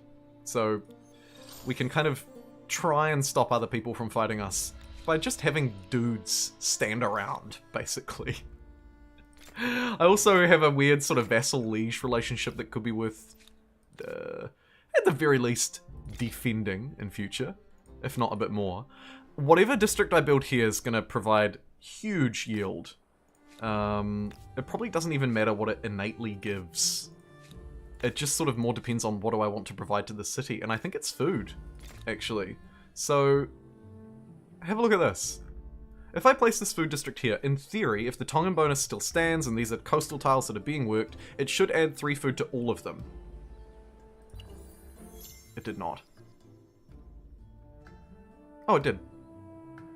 Not that one. Why is this one not being worked? Maybe I need to build something here to get that one to be worked. Let me try... Seems as I need more food. They're not great districts, but let me try another food district. Let's see. Cram everybody onto industry and food. This is a 1, this is a 5. That upgraded, but that did not. So that one looks to not be being worked at all, even though it's a coastal tile. It's not being exploited, and I can't, because I built this district which doesn't exploit coastal tiles, it's just not going to work. That's a shame. I mean, it's not the end of the world. I can't exploit iron, but I can build these Druas. So let's get a little fleet of our unique Tongan boat, the Drua. Not to be confused with Druas or other things that sound like that. In fact, I'm going to get more than 1. I'm going to get 5. I'm going to go for a big old sail with 5 boats and actually have a look at... Oh my god, and this is no longer a pink city! Let's move! May as well make the most of our standing army. Wait, can these boats fire at it? Boarding vessel. Targeted units also take damage with their next move. Ignores any penalties from deep water. I mean, we could sail the boats over just in case. Oh, nah, let's grab this.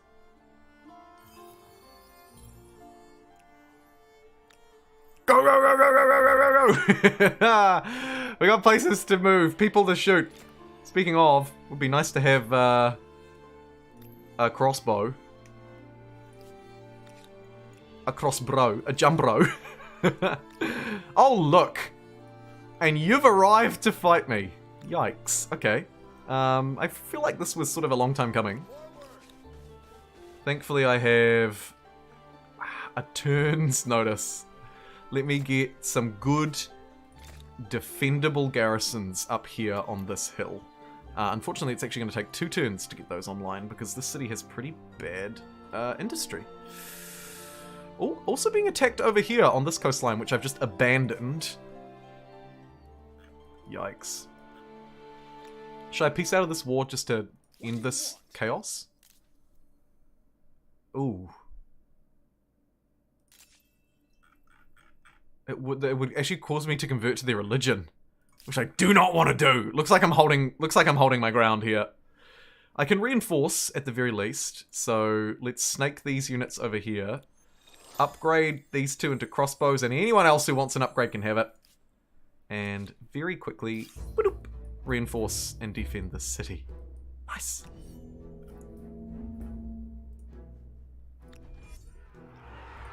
The horses can't get through, so they don't matter. The guns are what I'm afraid of. Not so much these weird mountain slingers, although pretty cool to see another unique. What do? These warriors have lived their entire lives in mountains. That's cool. Acclimatizing their bodies to thin air grants +3 combat strength when on higher ground. Huh. Neat. That's a problem.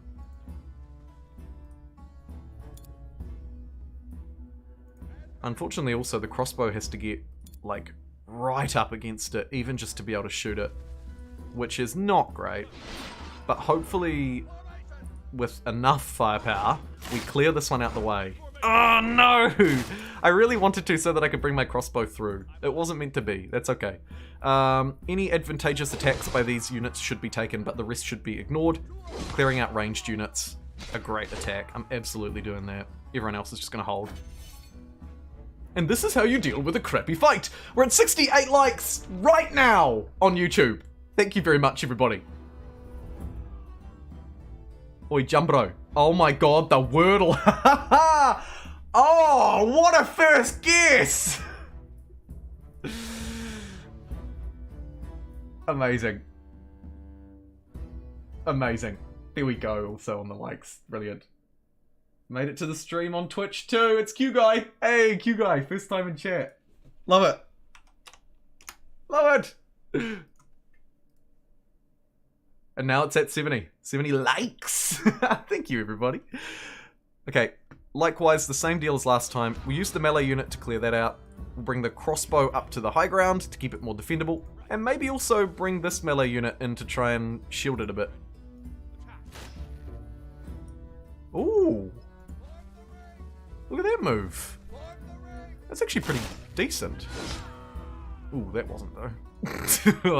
I'm kind of incentivized to try and push a bit of extra damage here so that this unit doesn't attack my ranged unit. In fact, I think I'm so incentivized by that, I'm going to sacrifice some peasants for the cause. They don't need to be here. Actually, I've changed my mind. Seeing that bad attack, changed my mind. I'm just going to defend. Oh! It survived! Oh no! I'd really hoped to get it behind the walls. I probably should have prioritized that actually, but that's okay. Let's take out this... Ooh.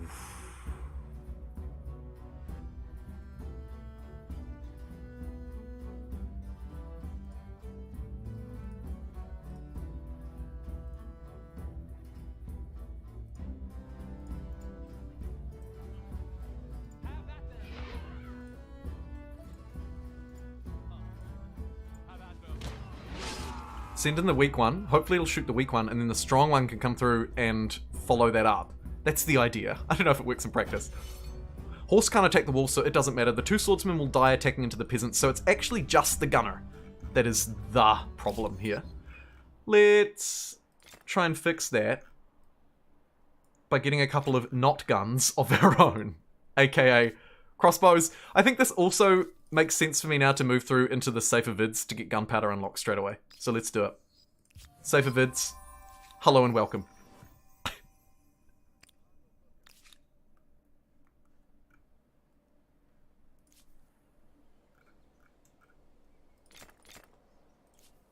Lulu been making me a bit scared without units. This city's also making me a bit scared without units. So I'll just quickly try and construct a couple.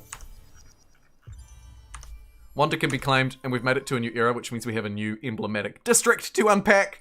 But first, I really have to focus my attention on this war. And I think sacrificing these swordsmen in, even though it's a bit painful, is the best way to do it. Not sacrificing these units, though, unless I can get a really solid attack off, which I can't. Hold. Hold and fear the gunner. And fear the reinforcements as well, actually. Let's try and cut them off with our boats.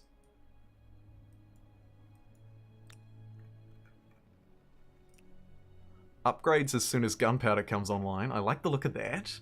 I might still push this aggressive, because this is essentially a free city that I can grab. So I will keep pushing that, even though we're a little shy on units. Don't think it's the end of the world. Famous last words! It's not the end of the world.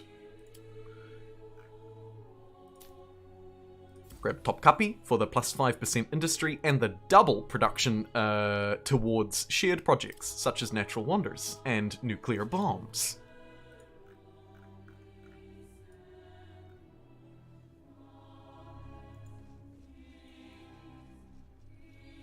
Reinforce these two cheeky crossbows in the mix just to ensure we have enough firepower to slam our way through here.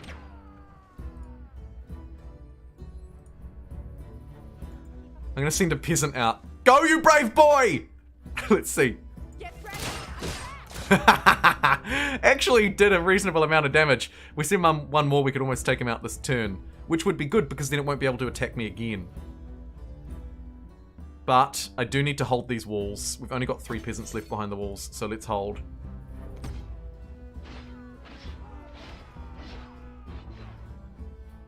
Everybody got wiped out over there. Everybody's actually about to get wiped out over here too. Ugh. Okay, position that crossbow behind its wall. This one can actually run all the way over here and get behind these walls, which is great. You, sacrifice yourself, please. Yes! It took every single unit we had, but they did it.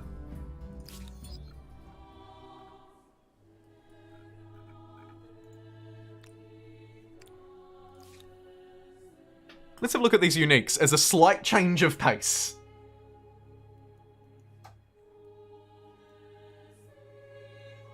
City was defended by 16 tanks and got my ass. I've had that happen to me as well, actually. But also the inverse, Charles. It's a base of chips, fries, cheese. Chips, cheese, meat. The classic go-to. Love it. When I was at university, my go-to treat meal was a meat and chips from the kebab place. I have good memories of those haphazardly prepared, spinning around on a thing all day, meat and chips. Okay, let's get these uniques. One per territory, of course. What do they do exactly? Money per silk, industry and money, +1 money per adjacent market quarter, and on makers' quarters, +2 industry per silk. I nearly said soup. Cool. Don't know if I want to knock something down for it. Surely we can just build it somewhere else. It's marginally better over there, but I'll take it. Hagmata. Again, 23 industry if I smash down this... yeah, I'll smash down that. I think in that case it was just a no-brainer. You can't build anything because you're too busy fighting. You're also kind of too busy fighting, but I'm happy to move that ahead of schedule, because I think it's a really good district.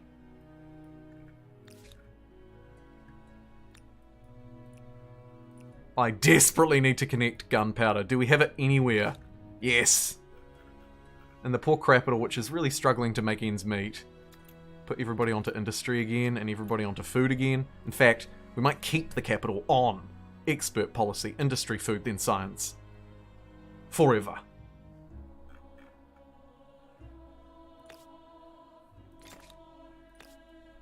And then just shift-click a whole load of these around. Generally, where the AI thinks it's a good idea is fine with me.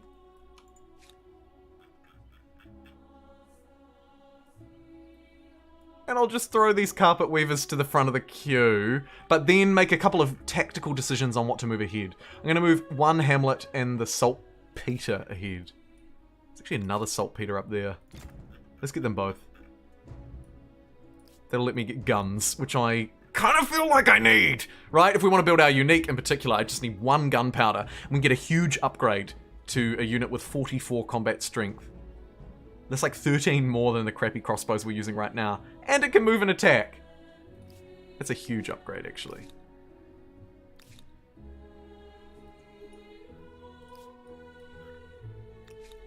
Just checking that all these cities have done what they need to do. It's just this one that hasn't, and probably for good reason. You can grab us a saltpeter though. Oh, actually no. Please finish this garrison. For goodness sake, finish your damn garrison. Your 3-masted ship in case I want to burn down some cities and replace them with new ones.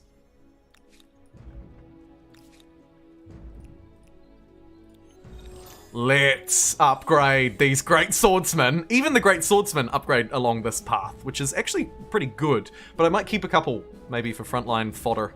And actually, this city's going to go to war with these units that are hanging around, trying to scare me. Unbelievable. An army of 6 should be enough to take down this army. What strength do you have? 43. Ooh, actually, it is a close fight. Huh.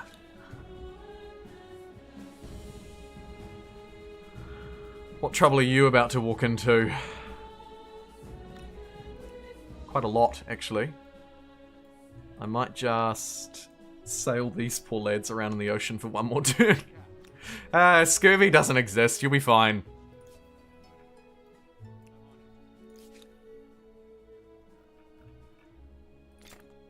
It's fake. Oh dear. Okay, more food and industry as well. That always seems like a good idea. These places love their food and industry.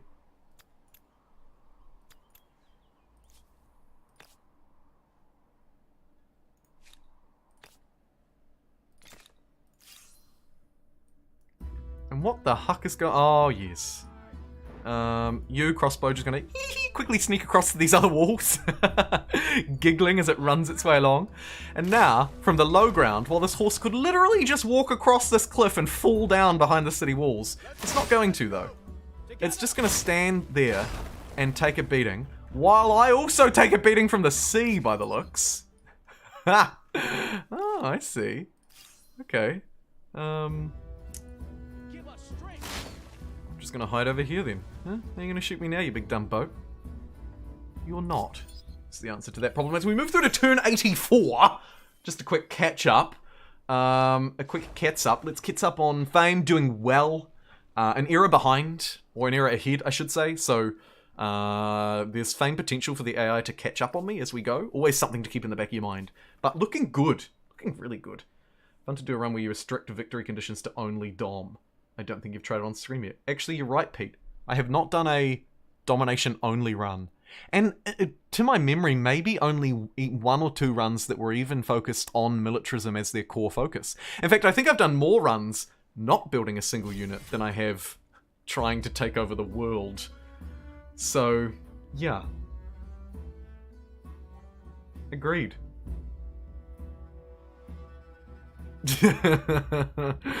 Oh dear. Why did this gunner appear out here by itself? What are you doing? Trying to get yourself... Jeez. Here's 5 extra units for you. That's spawn point, that's why. Upgrade you. I've changed my mind. I want all of these units as guns. And let's have a little... Oh, you're just going to run away, are you? It's not going to do great for your war score. Let's chase him down. Pop back to the capital just for a second. And deliver 2 of these Gilman gunners.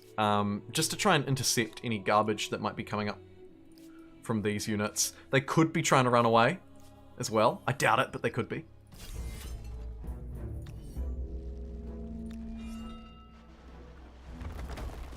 Well, this feels a bit silly.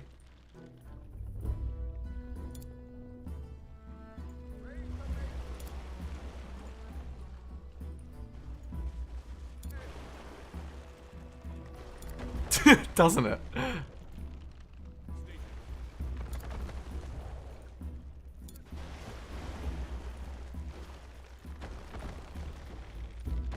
I'd like to try and get my crossbows onto land, obviously, because they'll do much more damage rather than floating around in the sea. And there we go. We did it. I'm happy to let the melee units do this kind of dumb stuff.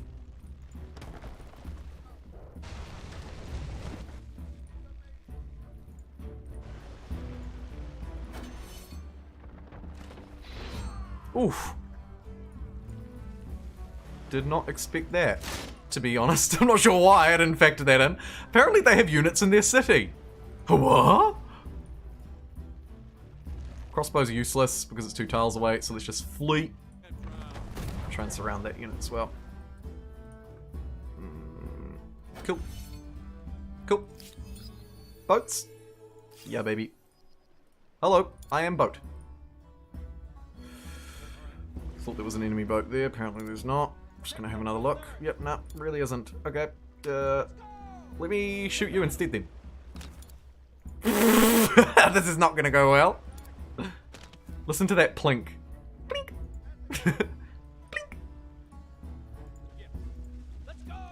Seems to me that this boat is the only unit that's holding up this fight though, so probably dogpiling it with my weak boats is a good idea.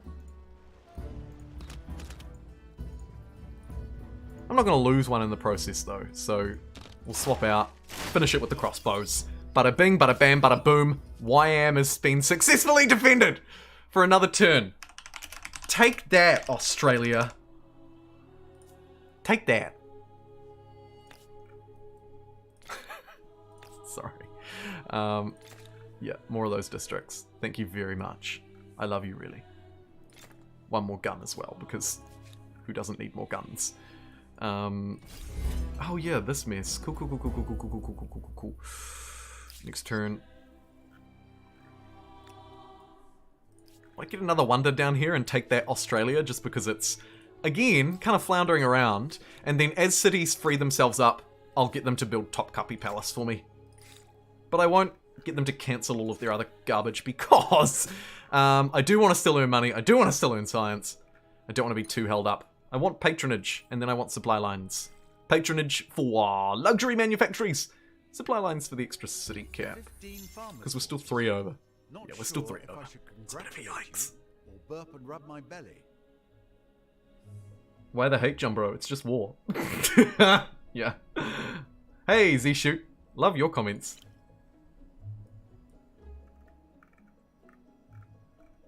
Always very detail-oriented. Sometimes I make bad decisions on stream for 2 reasons. Firstly, I'm an idiot. And secondly, sometimes I will opt for the fast play rather than rather than picking everything apart. So your example, which is absolutely right, it was fog of war getting in the way. If I delve into the detail on every decision, the stream could end up taking about 12 hours. I'm sorry if it frustrates you if you see me making suboptimal plays.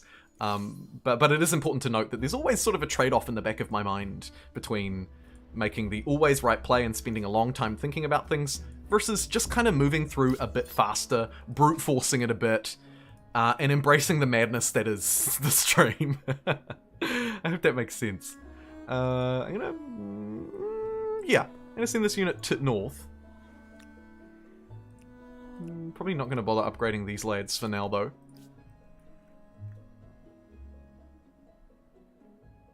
Egg on the side?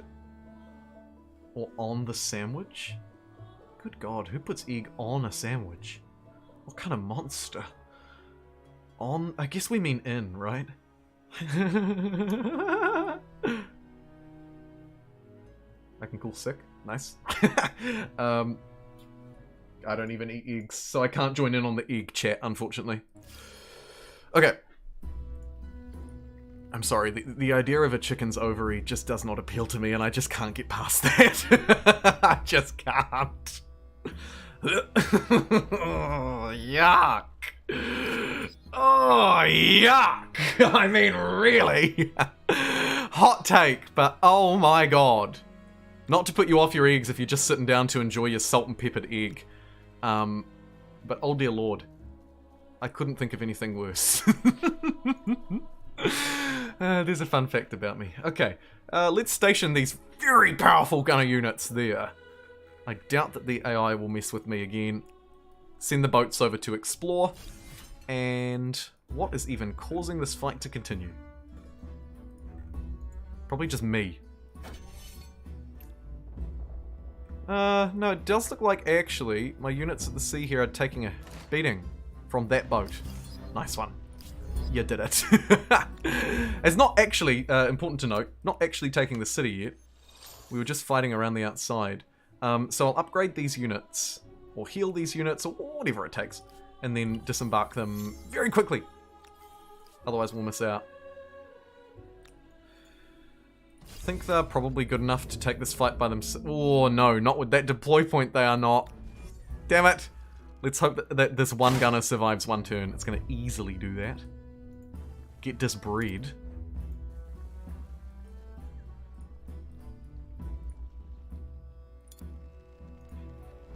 I'll use these crossbows as bait, maybe.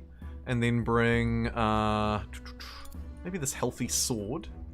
Maybe the crossbow will choose to shoot that. Might choose to shoot the knight. I'd be really happy, actually, if they sunk the knight instead of anything else. Because the knight is the unit that I'm least interested in because it can't climb walls. Go on, shoot the knight. Make my day, punk. Pew! Not with that unit! And then we'll shoot that one because it's threatening the crossbow. You can now step up and grab the flag, and you bet your backside I'm going to do just that. Maybe with the knight, because it can't do a lot else. Seems good. Get ready for reinforcements when the crossbow dies, but not today, bucko. Kill the horse. And hold until next turn. Brilliant.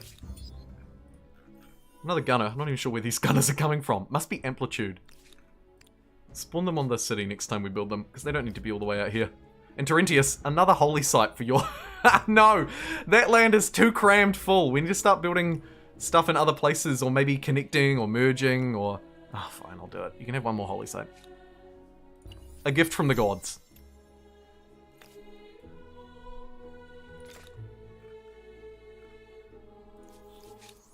The world is full of new opportunities. The Hawaiians? Hear my proposal. No, you're already in the industrial era. Stop! Non-aggression pact. Okay. This will be a blessing for You want to trade? things change. Even leaders Woohoo! and empires. Got any obsidian? For you.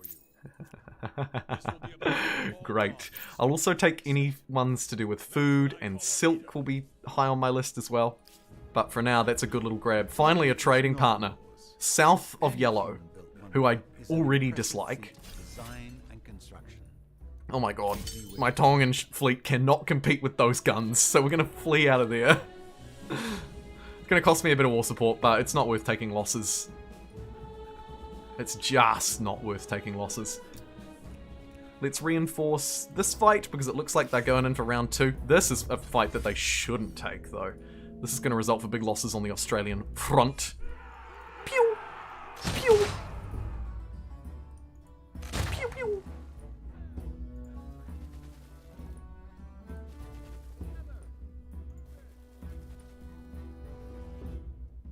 Auto-resolve, I reckon. I've positioned a couple of gunners atop these hills, or this gunner anyway is going to do great damage. This one, behind the walls, also has a high ground strike.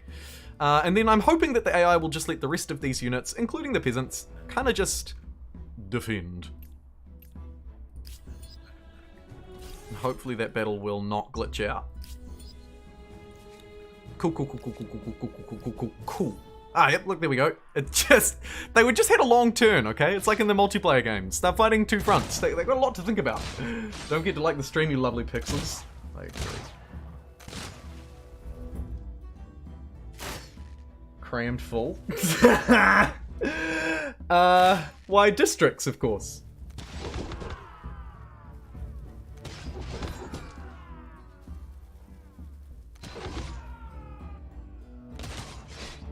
Nice strategy for merging cities as well, Z.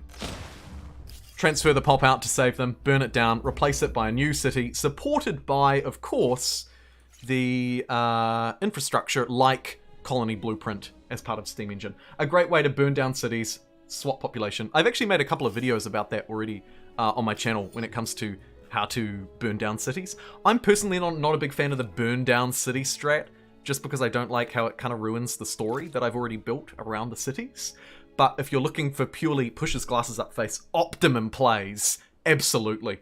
You could even go a militarist culture, use your militarist ability to pump the population out very quickly, and potentially transfer them to other cities, or explore with them. Really powerful when you bring the militarists in alongside, but you don't have to. You can create your cities and burn them down just as easily without doing that strat. I'm probably not going to do it. I'd rather not, like I say, just kind of, I don't know, just feels like a crappy thing to do. But if I get really desperate, then I do revert to it, and I will revert to it if things start to go poorly.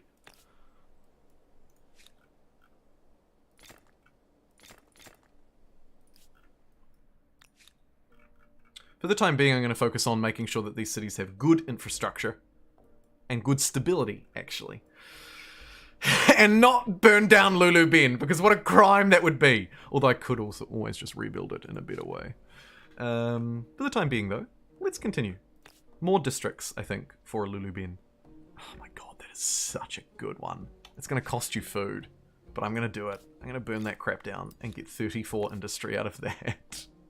Oh, that is just so good. The rest of the tiles... there's a plus 20. It was also bordering the city, so maybe future merges become quite good. The other thing to note is it's not costing me anything else. Like, it's not costing me food, so probably not terrible.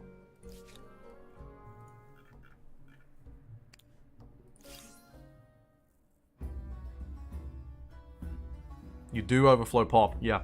Damn it, Jumbo, do you not know how sensitive Terentius is about his large districts? It's a medical thing. I mean, look at how crammed this city is. You're looking disapproving at me?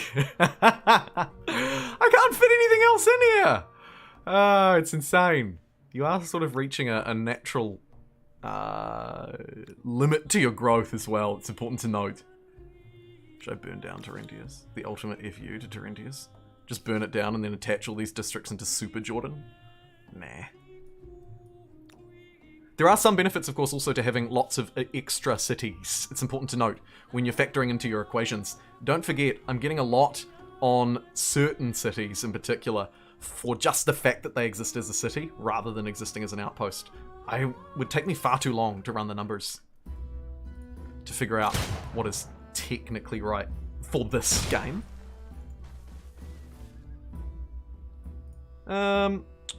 I think we can probably go auto here and just, again, trade off a little bit of efficiency for victory! Come on, get out of my life. Okay, Lulu Ben has been placed under siege as well. This one I'm not quite as prepared for, but we do have 4 sneaky units we can sneak through from Hagamatar, which we'll obviously do. So let's pound them through up into Lulu Ben, which is in this weird dual siege with Mu'ua as well. I'll manually resolve it. We'll clog the coastal tiles as much as we can with units and end. And I'm assuming they just won't be able to do anything unless they make land there and try and shoot at me. Maybe. Could try and squeeze around there, I guess. Let me... Let me run around and stop that. What are you? You're a crossbow. Alright, let's get you in here. And then bring these swordsmen along as well. Sure.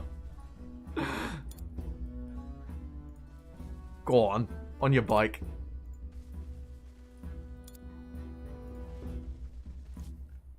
And literally just end. There's one spot for them to get up. They might be able to daisy chain through. That could be a disaster. They weren't able to. Brilliant. I kind of need to get rid of this unit fairly quickly. So I'm going to maybe open up another hole. Oh, I really don't want to. Let this be a lesson for future planning in the city. We need more units on the island of Mu'ua.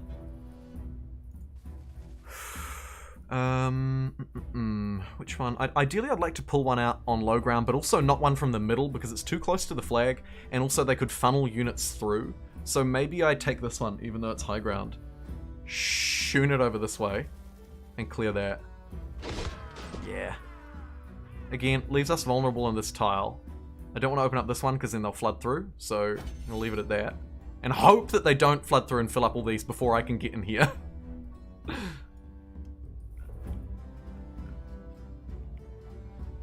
Oh shoot, there's also, yeah, this fight here. Where we have potentially more units who could reinforce, actually. Go on, you little you. I'm not sure what's happening here. It looks like it's done that little sort of stalling thing again. I'll speak with the queen.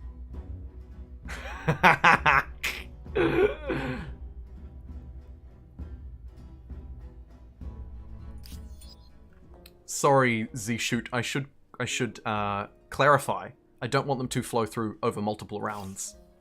I wasn't talking about just one round. But, important to note, and a good extra tip if you're not aware, disembarking and embarking units tend to use all of their movement. However, caveats, Swahili, likely examples in this culture pack that I'm not aware of as well, which is another reason why, because I don't actually know the intricacies of the cultures that are in this pack, I'm also careful to not open myself up to anything that could be dangerous. Again, another factor to think about, and another factor that's sort of playing through in the back of my mind. This battle seems to just be completely stuck.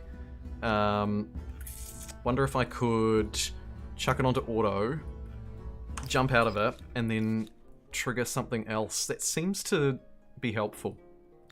If it doesn't work, I'll just reload. We'll play it again. I think my movements are like fairly self-explanatory. Hold the coast because obviously it's the only way they can get in, so why would I stand anywhere else? Kind of pretty self-explanatory. And defend and try and get as many units as I can over to that island. Fairly self-explanatory. I'm gonna do that. wonder if I could take it to the start of this turn. I might be able to, actually. But you know what? Actually, looking at the... Holy moly, looking at the time. Kill them one by one by baiting them in. I do love that. I'm going to end the stream here. Thank you very much to everybody who's tuned in today and joined me. I know it was a little, in fact, maybe even up to 2 hours later than it would have normally been. So, yeah, I'm going to can it here. My next rostered stream is 2 days from now. I'm doing Tuesday, Thursday, Sunday this week, GMT. But I wouldn't discount a stream tomorrow. It may be a Twitch exclusive, it may not, but there will definitely be Tuesday, Thursday, Sunday streams this week. This one was a 4-hour one. Thank you again to the huge generosity of everybody who tuned out, either to give me tips and tricks like use these shoot, tuning in from Europe really late like Octopus, or just chatting in chat or keeping us safe like Huck and Terentius. But also, of course, I wouldn't be doing myself oh my god, actually, hold on. I'm pretty sure I have something really fun. I have something really fun to try. Where is it? Give me a minute. Bear with me. Bear with me.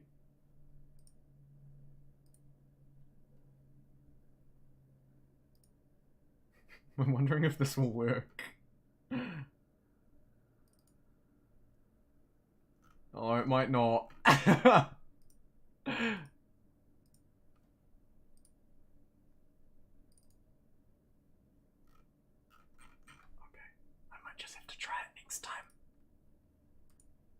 Pretend like I said nothing and we'll keep it as a surprise for another time. Thank you, Scott, Terentius. You both renewed your memberships for a huge number of months, but really crucially as well, thank you to Ben and Jordan Winkleman. My god! Thank you all very much. This was a really fun Humankind stream. On the cards for me this week, another Humankind stream, an Elden Ring stream, Scotty. Just gonna go out and get an Xbox controller before I do that one, and maybe either Crusader Kings or a Civ 6/Civ 5 custom scenario or a modded stream. That's what I've got in the works. Got some like thumbnails and stuff that I'm working on and blah blah blah. I don't need to bore you with the behind the scenes garbage that goes into it. But either way, thanks again everybody. Seriously, you're freaking awesome. I really appreciate it. Huge love hearts. Huge love hearts out in the chat. And I will see you maybe tomorrow for a surprise stream, but guaranteed the next day, which is actually my Friday, but your Thursday. Oh my god, where is the week gone? I'll see you then for some more safer vid gameplay probably, and bring on some Elden Ring. There'll definitely be an Elden Ring in the future, and there will be, I'm hoping, some co-op elements as well. Yeah, Huck, to answer your question, I'd like to bring in an NPC by means of Huck. And maybe even another. And maybe we could take on some more exciting bosses or something. I don't know. We'll see how it goes. Either way, thanks everyone. I'll see you next time. If you're with me on Twitch, we could raid somebody. So if you're with me on YouTube and you'd like to come over for the raid, we might do it depending on our numbers.